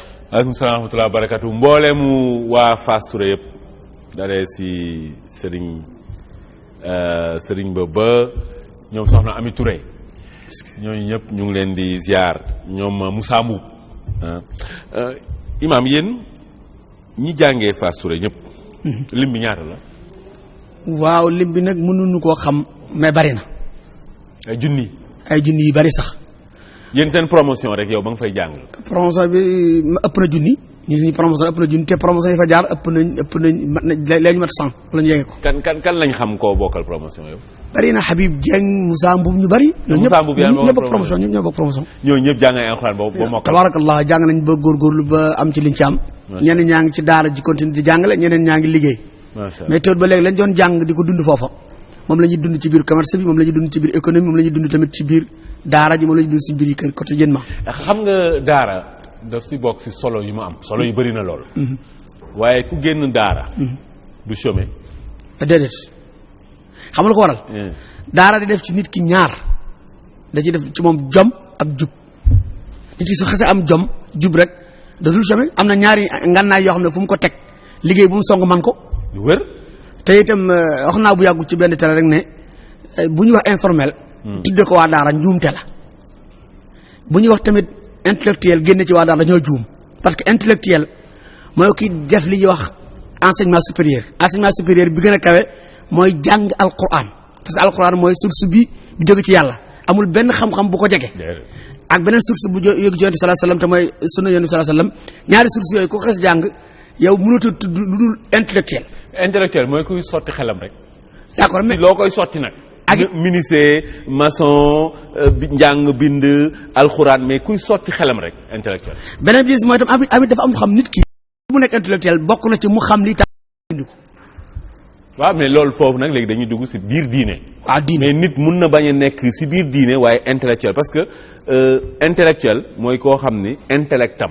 jëfandikoo. d'accord intellect mooy suñu borom li mu jox mbooleemu doomu aadama yëpp. moom mooy al aql. xel moo ci gën. xel léegi yéen at mu ne. dafa am benn daje boo def. ren jii nu muy tëddee. waaw ñun at mu ne am na ñaari daje sax daje benn bi dañ ko tuddee yawmu taaruf mooy bésu bi ñuy daje pour xamante mais ren dañ ko def yawmul Qur'an la journée de Qur'an boo xam ne dañ ciy jàngat al Qur'an dana am ay mbir yu fay xew yoo xam ne dañuy aju ci al Qur'an ni ñu koy jàngaleeg yenn ci façon jàng yi ci xew. dana fa am benn table ronde bu fay am ci wàllu xam-xam. kañ lay doon. incha allah le 22 lay nekk dimanche le 22 février bi lay nekk CICES lay nekk. salle unité africaine lay nekk incha allah taala. li ko tax a jóg tam bokk na ci tasaare alquran sunna jooju ci askan. maanaam li ñu jëlee Fass Touré jëlee ko fa roote ko fa pour yaatal ko ci askan wi moo tax ñu invité ñëpp teg ko ci table ji ñu baree ngi ci d'accord mais am na ñu àggu ci seen loxo.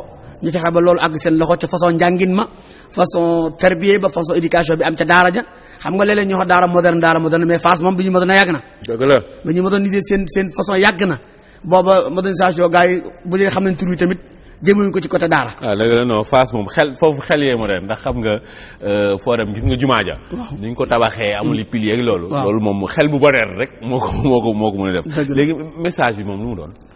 message bi de mooy boo suñu mbokk daara alxuraan yi ak suñu mbokk jullit yépp ci delluwaat ci alxuraan ak sunna loolu mooy message bi gën a kawe ak delluwaat ci kenn ku nekk daara da nga génne nga dugal fa sa loxo ak loo mën a doon moo xam yaa ngi ci jàngale wala secteur commerce wala boo mën a nekk rek nga yëg ne daara jooju la tabax yow war nga ko delloo njukkal te mooy delloo fa sa loxo ci noo ko mënee expérience moo xam ci wàllu finance wàllu compétence loo xam rek loo xam ne boo ko defee daara dana avancé ak daara fu mu daaraa nag loolu bokk nañu message yi ñu bëgg a jàllale ci jeunesse bi.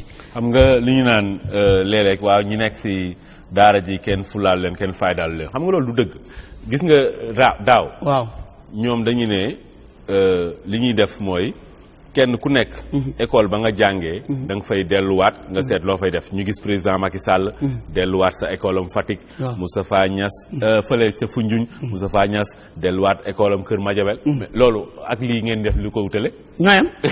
benn la rek. fu ñu ko tibbee te yéen bi ngeen koy def depuis kañ la. yàgg na fu ñu ko tibbee ba. ñoom xam naa ne mën nañ ko sàcc ci ñun sax mën na nekk parce que.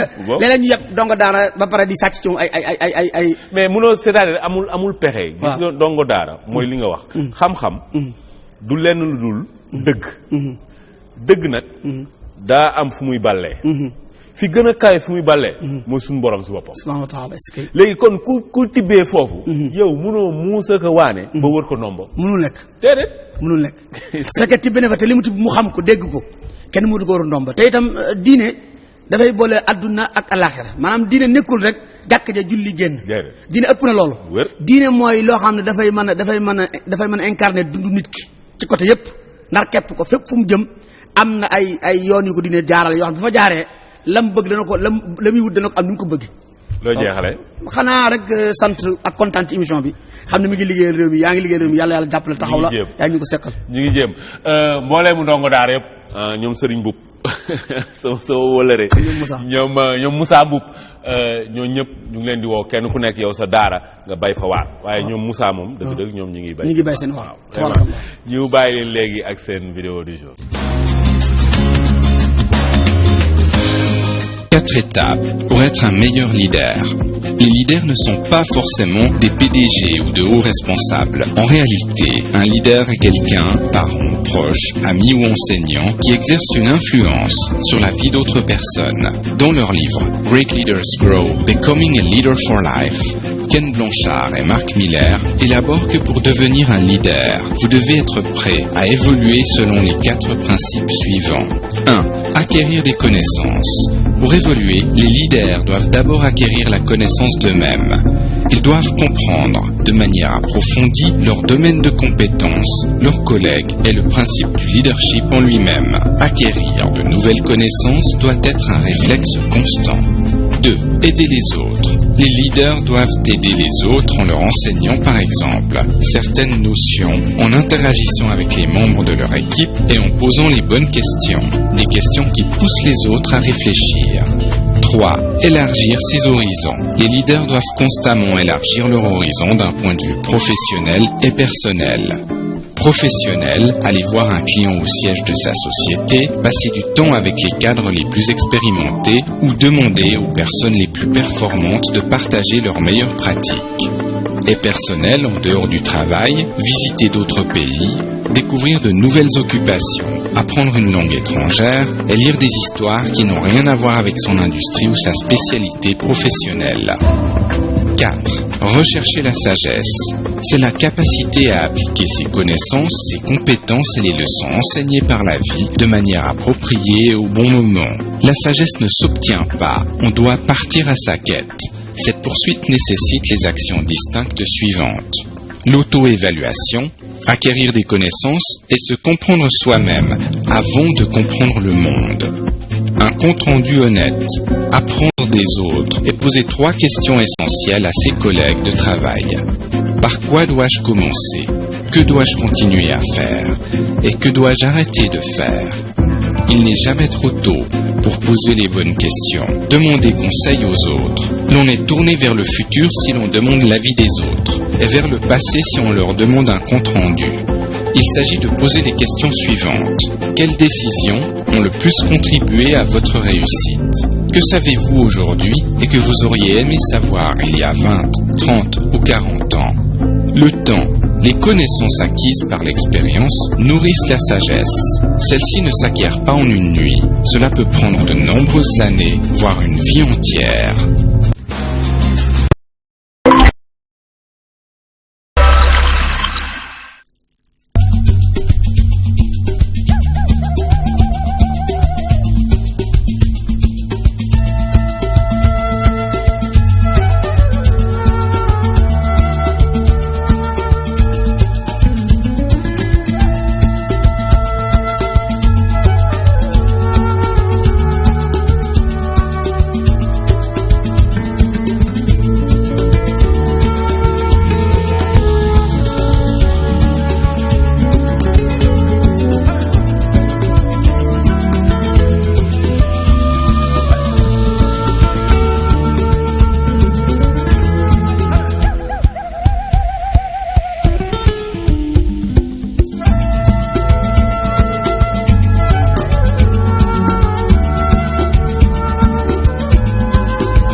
CCBM Holding.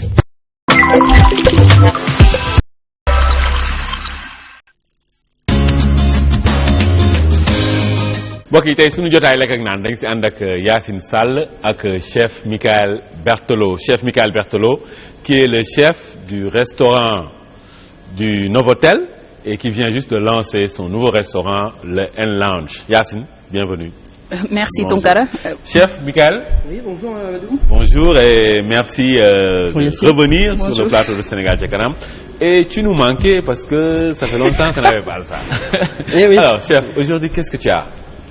Eh bien aujourd'hui, donc, au marché Kermel, on a récupéré de la bonite, donc qui fait partie des produits qu'on a lancés dans notre bar tapas.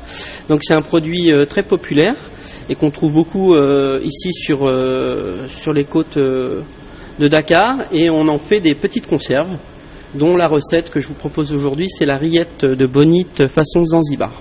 rillettes de bonite façon Zanzibar Yacine question li rillettes de bonite façon Zanzibar. am na solo man defe naa ni mbégte la ma partagé plateau bi nga xam ne lekk ak naan ndax sénégalais yëpp ñoo siy jariñoo chef na nga def. Magnifique. Sénégal si kanam daal wolof la waaw bon. Je fais ce que je peux. waaw kon nañu bàyyi le temps que mu expliquer ñu plat bi nan nañ koy préparer ak yooyu. donc ñu mën a déguster pour xool. Chef, bien sûr. Comment alors c'est quoi les ingrédients? Alors donc aujourd'hui bien sûr le produit phare c'est déjà une belle bonite. En général quand elles sont comme ça de 1,2 kg, 1,3 kg c'est parfait pour la maison pour faire une petite soirée entre amis. Donc nous, pour vous les présenter, on a levé un filet et puis après on les a coupés en petits morceaux pour vous montrer à peu près comment fallait le tailler. Donc dedans on rajoute des oignons, du curry d'Inde, des poivrons, du basilic, des pruneaux, des oignons verts, de la sauce tomate, du sel, du poivre, des dés de tomates, de l'huile d'olive et aussi une sauce soja qu'on a mis dans la petite bouteille ici. Très bien. Voilà. Là, c'est de la menthe. Alors ça c'est du basilic que j'aime bien utiliser parce que le basilic au Sénégal est très bon. Donc on le met en général à la fin des plats juste pour rehausser un petit peu le goût. Alors le chef Michael Berthelot qui est un chef sur le guide Michelin, on veut te voir un jour avec des étoiles hein? Et ça va venir ça. J'aimerais bien. Ça va venir et donc un futur chef étoilé qui est là et qui va donner donc aujourd'hui un cours de cuisine à tous ces grands chefs que sont les Néné Sané, les Demba Ndiaye, tous les grands chefs, les chefs Ali Baba, les chefs Pathé Wade. Et donc on va voir comment le chef va mijoter tout ça pour nous faire quelque chose de bon. Voilà, très bien, merci.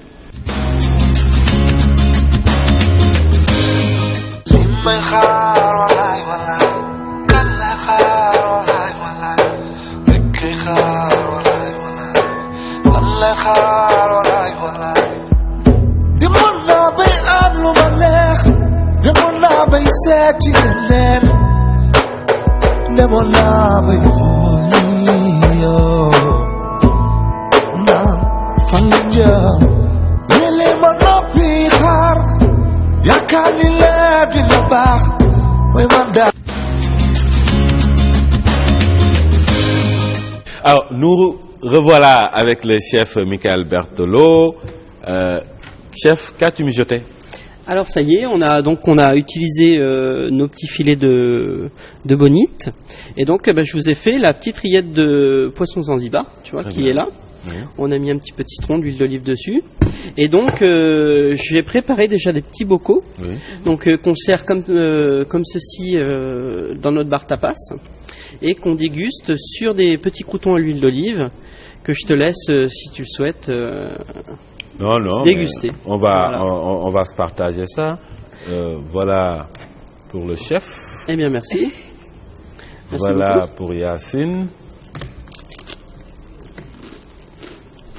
Voilà pour Yacine. Merci. Donc c'est très croustillant. Et voilà pour tout le monde. Moi, tu sais Yacine, comme moi je mange pas trop, je mange pour les autres en fait. Alors, chef, cela s'appelle rillette de bonite Zanzibar. Rillette de bonite Zanzibar que le chef Michael Berthelot, qui est le chef ici au Novotel et qui vient de lancer le restaurant N-Lounge, nous a concocté et mijoté. Yacine, quoi que lekkal? Man maa ngi koy lekkal chef d'abord, je mange ça pour vous. Oui, et merci. pour tous les téléspectateurs qui nous regardent. Sinon tamit di ko lekkal nag Ndeye Sall parce que defe naa ne moom Cambérène la dëkk ci booru géej bi kon defe naa su ma gisee plateau boo xam ne dafa ànd ak jën dama ko koy jagleel Sall Lam Tooro. waa Cambérène yëpp vraiment ñoom Ndeye Faly Ndiaye ñoo ñëpp lekkal leen ko chef. Oui. Alors quel est le vœu que vous formulez par rapport à ça? Eh bien, le vœu, c'est que ça plaise à un plus grand nombre, que vous veniez profiter aussi de la terrasse qu'on a dans le bel endroit du N-Lounge, et qu'on continue à avoir des beaux produits au Sénégal avec tout le soleil et toute la joie et la bonne humeur qu'on retrouve ici à Dakar. Voilà. Kii lekkal naa ko suma équipe yëpp ñoom Roxaya Daba ñoom Demba ñoom Laye Sarr ñoom Bathily ak ñoom Ousseynou ñoom Oumar Diop toute l'équipe de Sénégal ca kanam saa yoo leen di seetaan Sénégal ca kanam c'est parce que ñoom ñooy def liggéey bi war ba lii mën a am lekkal ko tamit waa 2STV yëpp waa TFM du ma leen naa lekkal ñëpp parce que Kouthia dafa mun tooñ. moo fay sa waay de. non Kouthia dafa mun tooñ waa Walfadjri tamit lekkal ñëpp sauf Sa Ndiogou moom tam dafa mun tooñ. yow it dafa mel ni ñooñu daal taamu nañ la. non tooñkat yi moom lekkaluma leen mais yéen ñi nga xam ni yaa ngeen ñuy bàyyi xel yëpp ci àdduna il faut ñu lekkal leen. bismillah. Quel conseil que vous pouvez donner aux téléspectateurs qui regardent la 2S? Alors pour obtenir vraiment des bons goûts et ne pas pour avoir une bonne texture pour cette rillette de poisson, je vois que Mamadou apprécie. Il faut bien faire rôtir les oignons avec la poudre de curry. C'est à ce moment-là où on a vraiment tous les goûts qui se dégagent. Après on met le poisson, le reste des condiments et on met un couvercle. Et c'est là, avec la vapeur, ça va compoter, ça va cuire tout ensemble. Et là, on arrive à avoir tous ces goûts qu'on aime bien. Alors, si vous aimez un peu le gingembre ou le piment, n'hésitez pas à en mettre. Nous, pour le plus grand nombre, on évite d'en mettre, mais si les gens le demandent, on en rajoute, bien sûr. Alors moi, j'ai tous les goûts ici, vraiment sucré, salé, amer, tous ces goûts-là, je les sens. Et maa ngi bëgg lekkal aussi sunu ay partenaires waa CCBM. waa xalima.com ñoom la Lune ak ñoom Seydina Seck sunu tailleur Mor Fama fii ci Sicap Baobab Binta Fall moom it lekkal naa ko bi. Chef, quel est le message? Bon appétit, bien sûr. Et vous mangez pour qui? Pardon? Vous mangez pour qui? Parce que je mange pour toute ma famille, bien évidemment, et toute mon équipe, comme d'habitude, qui m'est fidèle, voilà. Chef Fatou Guissé. Chef Fatou foog ñu lekkal ko. Chef Pathé Wade foog ñu lekkal ko. Chef Latir Chef Alibaba. ñoom chef nee na génn. ñoom bàcc génn ak les jumelles. Pour terminer ci mode de cuisson yi parce que bëgg naa juste pour gën a comprendre yan façon de cuisson la ñu war a mën a utiliser pour mu faciliter ñu li nga xam ne moom la ñuy wax manger bio manger terroir. manger bon manger bien. Pour revenir sur la mode de cuisson.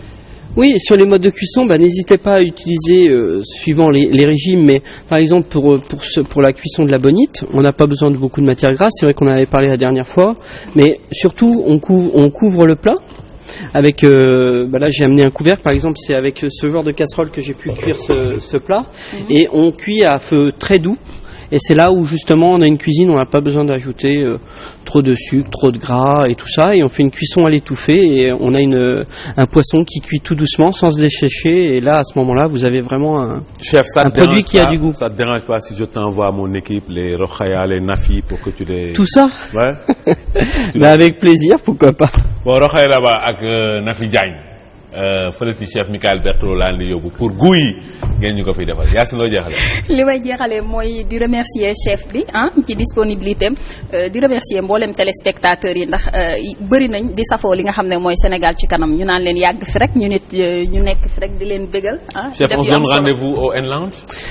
Oui, avec plaisir. Et on est là-bas du lundi au dimanche. On vous attend avec un concert tous les mardis. Voilà. Concert, quel type de musique? Alors c'est toujours c'est un mix, on va dire que c'est comme les tapas. On a de la musique africaine, tendance bien sûr, on a du blues, des belles chansons tout en acoustique, donc c'est vraiment un bon moment au bord de la piscine. Merci à tout le personnel du Novotel qui a été très diligent à participer aujourd'hui à Sénégal ca kanam. Un grand merci au chef Michael Berthelot. Un grand merci à vous aussi. Et Sénégal ca kanam continue tout de suite. mbokk yi tey sunu ñaareel jotaay Sénégal ca kanam ñu ngi si ànd ak Baye Modou Ngom. Baye Modou Ngom moom mooy jëwriñu Cheikh Ibra Fall fii ci Tëngéej ak banlieue Ndakaar yëpp. ak it sëñ Abdou Ndiaye. sëñ Abdou Ndiaye moom ndongo daara la waaye jëwriñ la. moom bootu si waa kër sëñ Saliou Mbacke yàlla na ko yàlla dooli leer sëñ Abdou ziar ñu ngi delloo ziar di leen nuyu bu baax a baax tey nuyu mbokki jullit yëpp. macha allah waa kër sëñ Saliou yëpp sama wóolare sëñ Saliou Mbacke di doomu sëñ Moustapha Saliou ñëpp ñu ngi leen di delloo njukkal Baye Modou di la ziar. sëñ Tunkara ñu ngi lay doole ziar di rafetlu invitation bi.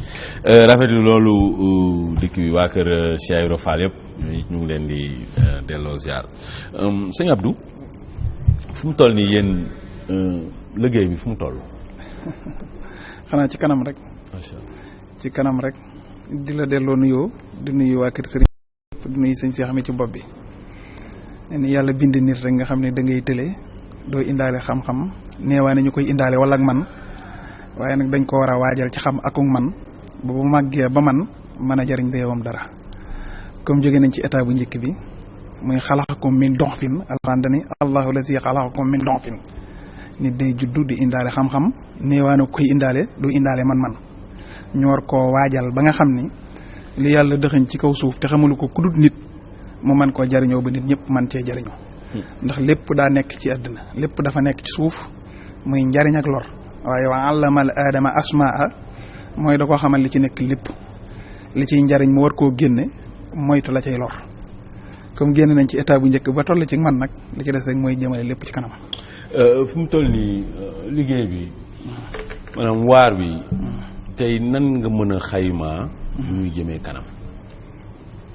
ci wàll gi ñu xamee rek lañ ko mën a xaymaa ndax àddina daa doon lu yaatu waaye nit ki mën na koo tënk ci li muy dund ak ñi muy jëflanteel mooy nit fokk mu xam borom am si dafa wax ne wa isa dallatil xuqulu ala xilmi fama sa taquluhu nusahaau xel bu sànkoo xel li mu war a dunde muy leeru xam-xam bu ko ñàkkee yow mi ko bëgg a labiré loo koy wax ba mu dégg ko la ko mën a wax ba mu dégg ko nit ki bu amut xam-xam boobu du mën a topp lu dul ay yaakaar.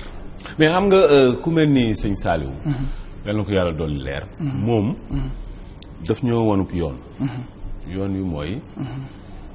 moom bi mu ñëwee ñëpp xam ne. nitu diine la. jaamukatu yàlla la suñu borom.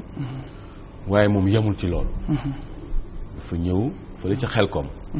mu wane dëgg Pastef gu mat sëkk si lan la ñuy def ngir réew jëm kanam mooy liggéey léegi loolu ndax tey ñun yoon woowu ñu ngi si maanaam yaatal ko ndax ku mel ni sëñ Saliou man dama jàpp ne ñoom suñu borom daf ñuy indi ñu mel ni ñoom ngir ñu niitu moom dafay ñëw sànc benn mbir mu nekk benn poñ léegi nag poñ yooyu ndax ñun léegi dinañ ko ful multiplier ko mu dem fii ñun ndax loolu taxaw nañ ci taxawaay yow. ñu ngi ci toll dama lay yëgal ni la xel ko ma mujj daanaka ñu ngi ko sanc booy seet 93 waaye moom li wér ba wér mooy bi muy tàmbalee sanc daara boobu ñaar fukki atam yées na xam nga boo seetee lu mbel seyal got xaban xel ko ma ci mujj moo tax ñu ne xel ko moo jaa at siyaadatu am kunin arda sëriñ Tuubaa bi yaawul baax yi waaye booy seet doomam ju ndaw ji ñuy wax sëñ Murtala at yim toll li muy def tay jii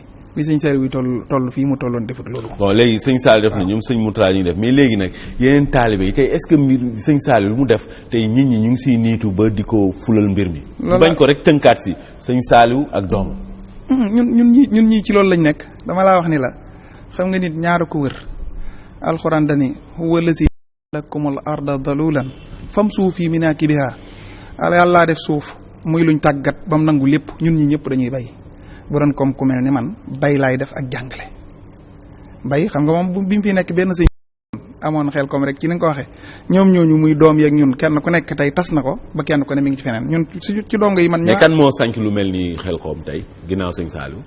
xel kom daa tas sëñ Cheikh luñ toll boo seetoon kër gi nekkoon nga xam ne 313 moo ci daan nekk léegi daa tabaxaat yeneen ñaari daara ci kanamam benn daara boobu defaat na ñaari daara benn bu ne defaat na ñaari daara ci kanamam xam nga loolu yokk la bu doon benn bi rek sàmm ko ba du suux mën na ñoo wax ni baax na mooy téye turaas bi waaye fexe na ba benn bu ne nag mu tabaxaat ñaaram ca kanamam. mais man xam nga man waxee ma foofu man fi may waxee mooy ñun ñii tey dañu comprendre mission bu mel ni mission sëñ Saliou ndax moom daf ñu waroon leeral ñu gis ne que kii taxawaay bi mu am ñun moom lañ war a am pour ñu dem kanam moom tey fi mu sanc Xelkom man tey gisuma keneen sanc lu mel noonu ah comme créer ji lu mel ni xel kom.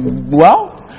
waaw taxaw loolu laa lay bëgg loolu kañ loolu am na di loolu bari na fi mu toll bu doon comme suñ Cheikh mi xam nga xabaan. xabaan man. xam nga bustaan. waaw. fu mu nekkee. bustaan fii ci Njaareem. non moo nekk tata nga ko wax. waaw am na forêt bu nekkoon foofu fi ñu wax ñuul wi. waaw foofu la sanc comme noonu foofu da koo sanc comme daara comme noonu ma ko sanc loolu tamit doomam yëpp comme barab yu mel noonu lañ ko amee ñun ñii ngay gis bu dee comme ci ñun ñi àndal ñun Saloum fi ñu toll am nañ fa gox boo xamante ni si comme loolu képp la may nag daa des te it moom am na beneen gox boo xam ne dañu koo jox comme loolu ñu ngi ciy tàmbali nag waaye daa àggagut. moom sëñ Cheikh ci boppam waaye boo seetee moom aas bi mu am nag ba keree xel kom ñooñu àgguñu waaye ñu ngi keree ay ruq-ruqaan yu ndaw rek. ruq-ruqaan mais man loolu dama ko gëm gis nga taxawaayu sëñ Saliou si wàllum liggéey dafa mel ni rek taxawaayu sëñ Moustapha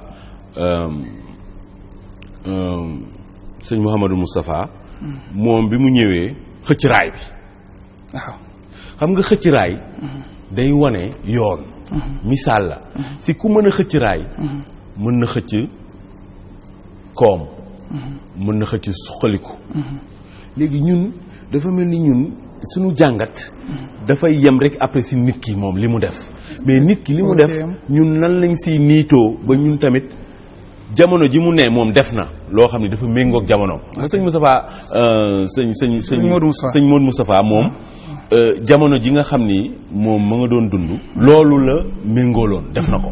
mais ñun suñu jamono tey. nan la ñuy niitoo si ñoom li ñu def. mais Tunkara dama lay leeral ci leen rek am na loo xam ne sàmm ko rek yokkute la. sàmm ko rek comme yonent bi daa lay wax xam nga bi mu ñëwee lim sos bi mu matee dane sàmm ko ba du yàqu rek loolu yokkute la. kat sa bakkan ba du yàqu xam nga comme li nga leeral waaw sëñ bi daan naanal jumaa jii nii bëgg na koo def am sas wum ci topp bi moom bi mu ñëwee xalaat na ni li ko war a liggéey ci fer ak béton armé ak yooyu bopp mënu koo yanu am na lu bopp mën a def waaye loolu laaju ko moo taxoon mu xalaat ni nañ kereeb raay indi ko waaye tey sëñ xam nga sëñ bi ñun dookaa bi ñu fa nekk Samba Yàlla Jóob yor wàllum ndox mi teenu pompe lañ daan roote léegi sëñ Cheikh am na machine buy gas forage ci boppam machine bi ñu toll tellement nii xabaan mi ngi fi gas forage boo xam ni machine wutal boppam di ko gasal boppam loolu sëñ Saliou mosu ko woon am te bëggoon na ko lool. dëgg la am na solo loolu ñun tamit. ñu liggéey gën di liggéey parce que xoolal da nga wax léegi lu am solo. mooy sëñ Modou Moustapha. dafa gisoon ni que fer beek weñ wi. yanu bopp mënu koo yenu. bopp mënu koo yenu. waaw waaye nag am na lu bopp mën a defar lu ko mën a yenu. waaw muy otoraay. muy bopp xel saa yoo ko xellee mën na si laa jural loo xam ni yow sa njort sax mënu fa woon a yegg. mais dama lay wax gis nga sëñ Modou Moustapha raay gaar bu mag. fala raay bi yemoon gis nga sëñ Fallu bi mu ñëwee bëggaat mu gën a gaaw moo ko xëccaat ba ci gaar bu ndaw waaye gis nga jumaa ji moom laata mu fiy jógee dana yokk ko moom ci kanam amatut nañ koy yokk ci ginnaaw ak wet yi xam nga kanamu jumaa ji yokkutut ndigal la goo xam ne sëñ Fallu ko def léegi nag dañ koy taaral waaye daa am loo xam ni sàmm ko ba du yàqu rek ak yokkute léegi sàmm googu sàmm benn mbir étape la waaye yokk ko nag beneen étape la yokk ko beneen Amadou ziar bu wér yow mii liggéey bi nu mu tëddee foofu ci Rufisque ak banlieue. waaw ñu ngi lay sant bu baax di la gërëm di ñaan sëñ Sidi Mokhtar Mbacké yàgg fi lool te ànd ak wér di ñaan sëñ Cheikh Jëmb Fall yàgg fi lool te ànd ak wér ak njaboot ak maam Cheikh Fall yëpp di sant suñu buntu ci maam Cheikh Fall muy sëñ Cheikh Ngounda Fall ibnu maam Saliou Fall mu maam Cheikh Fall suñu liggéey nag ni mu demee si Tëngéej ñu ay Baye Fall lañ ay Baye Fall lañ Baye Fall yi Tëngéej yëpp ñoo lëkkaloo ànd. ñaata lañ Baye Fall yi Tëngéej yi. kuréel gi. li ko composé mooy ñaar fukki daayira ak ñeent 24 daayira moo composé kuréelu Maam Cheikh Fall ci Rufisque te banlieue bi ak seegul. est-ce que limu nit ñi si nekk it xam ngeen ko. waaw lu mu gàtt gàtt daayira bu nekk am nga téeméeri nit. mbaa waaw. xam nga téeméeri muy 24 multiplié par 100. waaw lu mu néew. lim boobu laa la jox rek daanaka juróomi junni la de. waaw lu mu néew. waaw lu mu gàtt rek toll na ci loolu te. banlieue bi ak seegul. banlieue bi mooy Pikine. ay maanaam département bi. waaw Thiaroye. waaw maanaam ay Sangalkam. ba Njaxiraat. Tivaouane Peulh. Kër Ndiaye Lo ba Tubaab Jalaaw. waaw yooyu yëpp ci la bokk ci banlieue bi la bokk.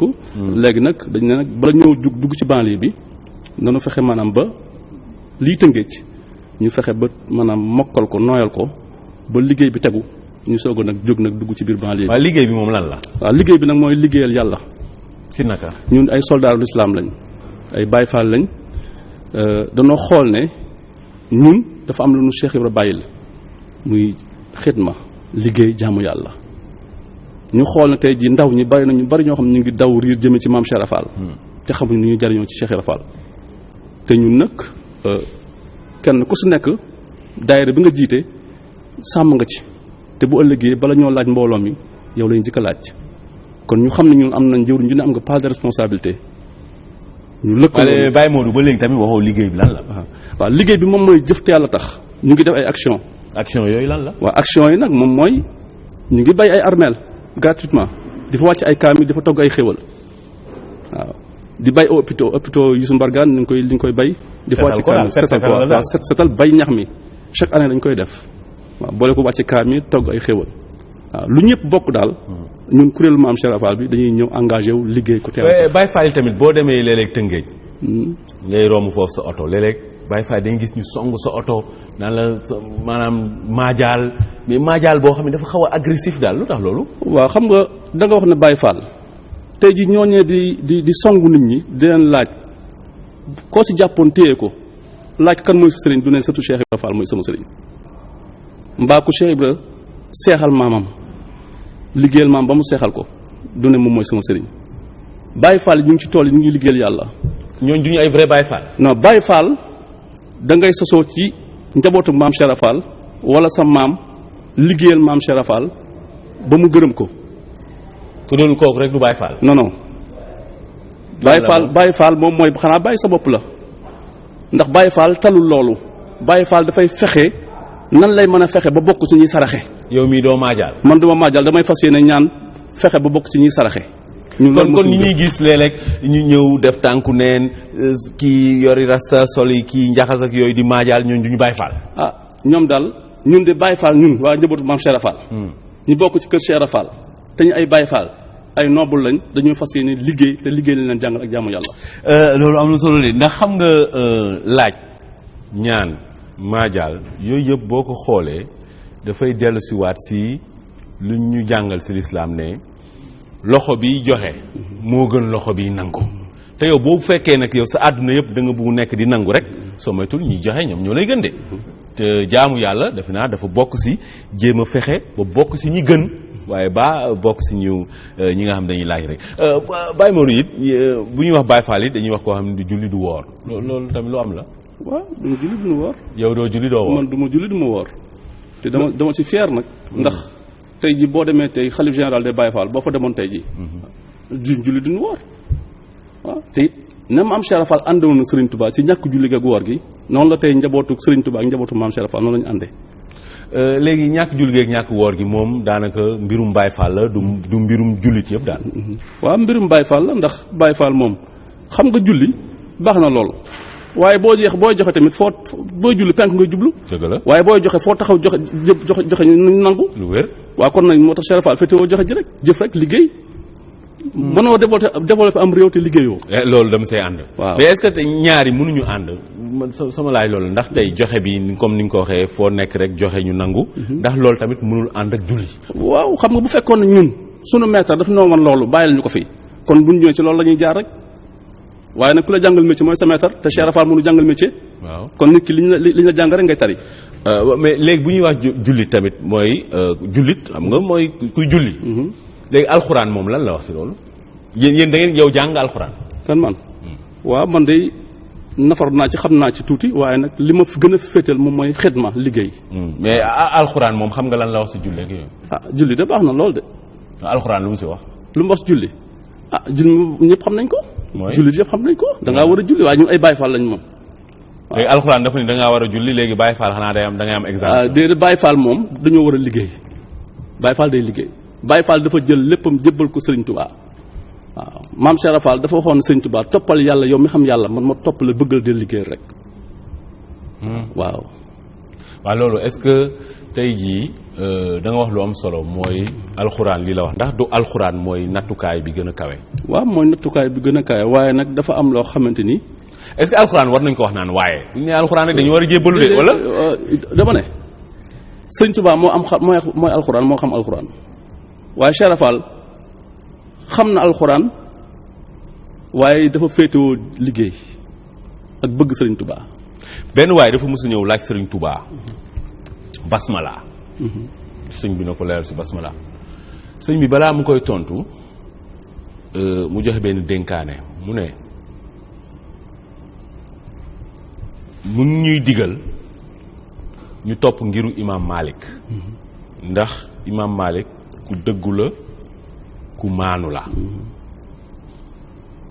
mu ne waaye moom sëriñ bi am na ay mbiru boppam yoo xam ne moom moo ko jagleel boppam digganteem ak boromam loolu moom dugalul ci kenn mais ñun nañu topp ngiru imam Malik ndax léeg-léeg tamit islam du indi yoo xam ne comme alxuraan li muy wax yonent bi sallallahu alayhi wasallam rek ne ko yow xaalisatan laka min dunil muminin am na yoo xam ne alxuraan yow la ko yàlla suñu borom yow la ko jagleel mais ñeneen ñi seen yoon new ci est-ce que tamit affaire bi duñ ko nattee foofu xool ni que képp koy jullit li alxuraan wax yow daf la tënk waaye nag am na yenn yoo xam ne yenn gaañi nga xam ne dañu jokkook seen borom dëggantaan ñooñu ñoom ñoo ko yayoo est-ce que affaire bi léegi du nekk man ma ñëw rek jéem a nag xool kooku nga xam ne moom fi mu yegg suñu borom man yeggu ma fa may jéem a def lu muy def est-ce que boobaa man du ma juum.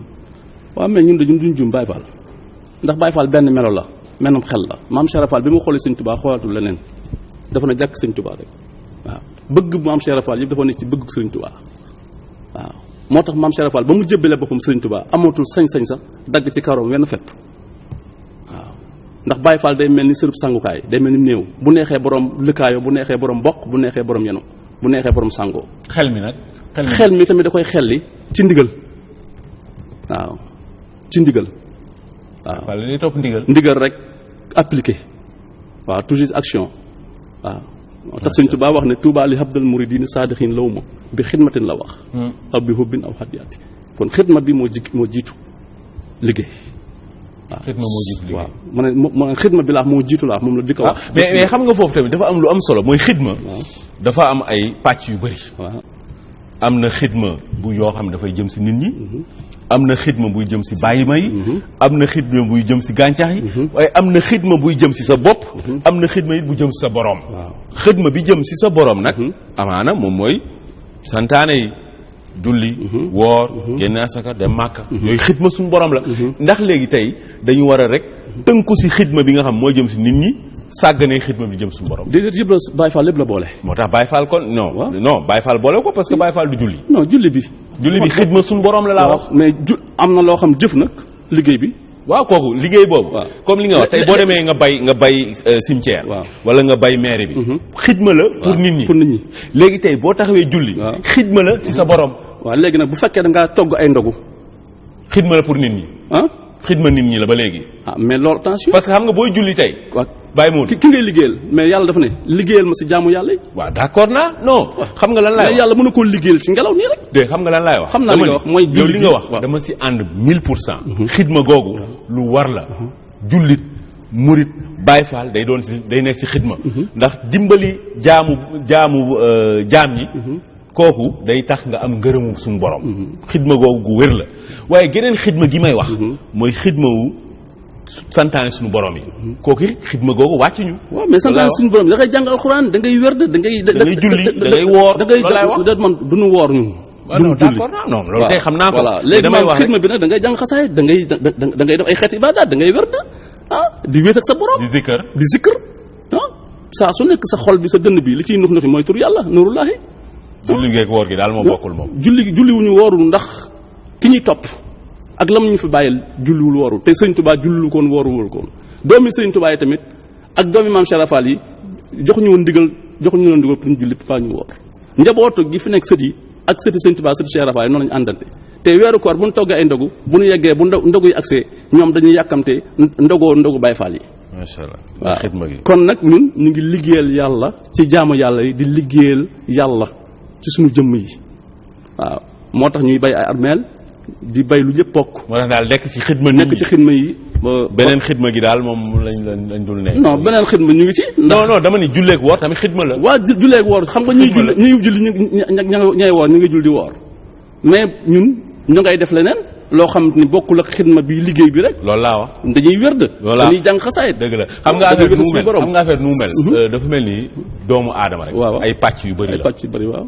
bopp. waaw yaram cër ak yooyu. suñu borom tamit xidmaam noonu la mel. am na xidma goo xam ne ndax ngën di mbindeef moom loolu la ñu jàngal. ne nit ki dafa am warugal digganteem ak boroomam. digganteem ak moroomam. digganteem ak boroomam. fa aati kulla zi xaqin xaqahu joxal kenn ku nekk ak xam rek sa mbir yow jàppale. sëñ bi yow tey kii dénkaane sa dénkaane lu mu doon. dénkaane bi de xanaa dama koy def ñaari xaaj benn bi day doon am ñëpp a ciy bokk benn bi nag tas la ci ñi mu bokk looloon nekk ci daara ji. macha allah buñ ko tasee nag ñëpp danañ ci mën a jëriñ. ndax nit dafa mënta ñàkk royukaay daanaka wax nga laaj nga ko say wax lool nit koo gis am na lu mu gëm di ko nurlu te bu sañoon ñëpp topp ko ci koo gis nag muy ki baax ak ki bon. loolu mooy dénkaane am bi. waaw déedéet dama lay wax. kon dénkaane am bi mooy jamono ba mu tàmbalee doon jamono ñun jullit li ñu am ci liy tax jàmm mooy am yokkutey am mooy bu ñaar séqee ki ëpp doole moom ngay teg toor moom ngay wax del baale moom ngay wax bul dóor moom ngay wax lu tax nga def nangam. Sëñ Saliou bu ñaar daan xeex bu kenn daan dóor nit ki dóor rek lay lijjanti lu tax nga dóor ak loo mën a def nag lu mu la mën a def ndax fayu daa am yoon waaye nekkul ni ku lay def nangam nga fay ko. yonent bi sallallahu alayhi alxuraan def ni ko woon li tax ñëpp nangul la boo waxee ñu def ko te duñ ko sañ a bañ yërmande joo xam ne li nga leen ëmbal lépp yërmande fa bi waa rahmatin minallahi linta lahum walaw kunta fassan xalisal xalbi lan faddu min hawlik. kon nag ci li tane àddina li koy doxal mooy ku tane nit na nga ko yërëm di ko dimbali ba mu xam ni li nga am tey bu soñoon nga am ko dina waral jàmmee am te it ki ñàkk tamit ki la ëppale na nga ko bu ko cay soxla di ko ci ñaan te na nga ko yéene loolooy tax jàmm am dénkaane am dénkaan ñëpp la beneen bi ci des nag mooy bi jëm suñ mbokki dong yi moom moo ëpp solo wax nga léegi ni sëñ Saliou comme jóge na fi tëral ñu yoon woo xam ni ñëpp war nañ koo xam te di ko yokk ñun ñëpp ñu ngi ci ni mu créé woon ay daara loolu la doom yi créé waat ay daara am na fu ñuy wax Daaru Salaam moo gën a sori Xelkom te sëñ bi fexe na ba lépp am ci ñun ña fa daan jàngale tamit ak jiite liggéey bi foo dem muy Touba wala Dakar li fi nekk ci internat kenn xamul nuñ toll li ñu am ci daara kenn xamul nuñ toll ñuy bay kenn xamul nuñ toll kon nag li ñu leen di dénk mooy comme si ñoo yaroon ci tarkul aada kama yurabbihi bi tarkil aada mooy bañ a nuru lu ko bokkulu ci mbir ñun ñu yaroo Xelkom jàng ba mokkal mën a liggéey mën a bay ñëw fii fekk ku yaroo Ndakaaru jàngi cité ba pare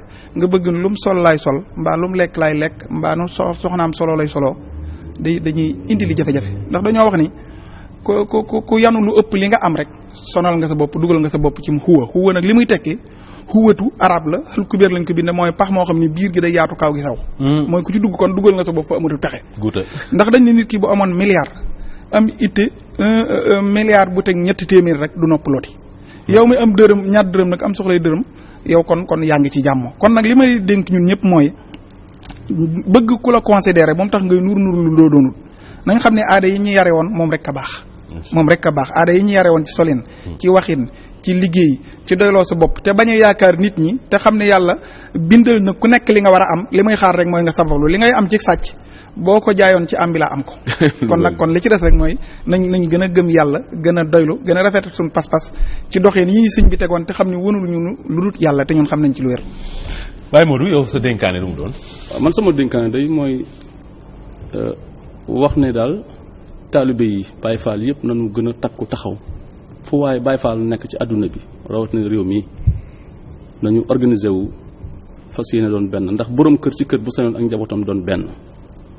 ndax maam Cheikh Fall mission am ak njabootam gi mu fi bàyyi loolu la leen bàyyil kon ñun taalibe yi tamit nan fas yéene booloo ànd doon benn doon génn kuréel su ko defee dinañ noppal suñu kilifa yi su ko defee nag loolu force lay doon ba noppi nag ñu xam nag ne ñun bu ñu xool suñ di yaakaar suñu réew lu ñu war a defal waaye ñun nañ fas yéene fexe ba am lu ñu defal suñu réew. waaw loolu am na solo. waaw li ñuy defal suñu réew nag moom mooy fas yéene ànd doon benn lépp loo xam ni maanaam luy setal la ci dëkk bi.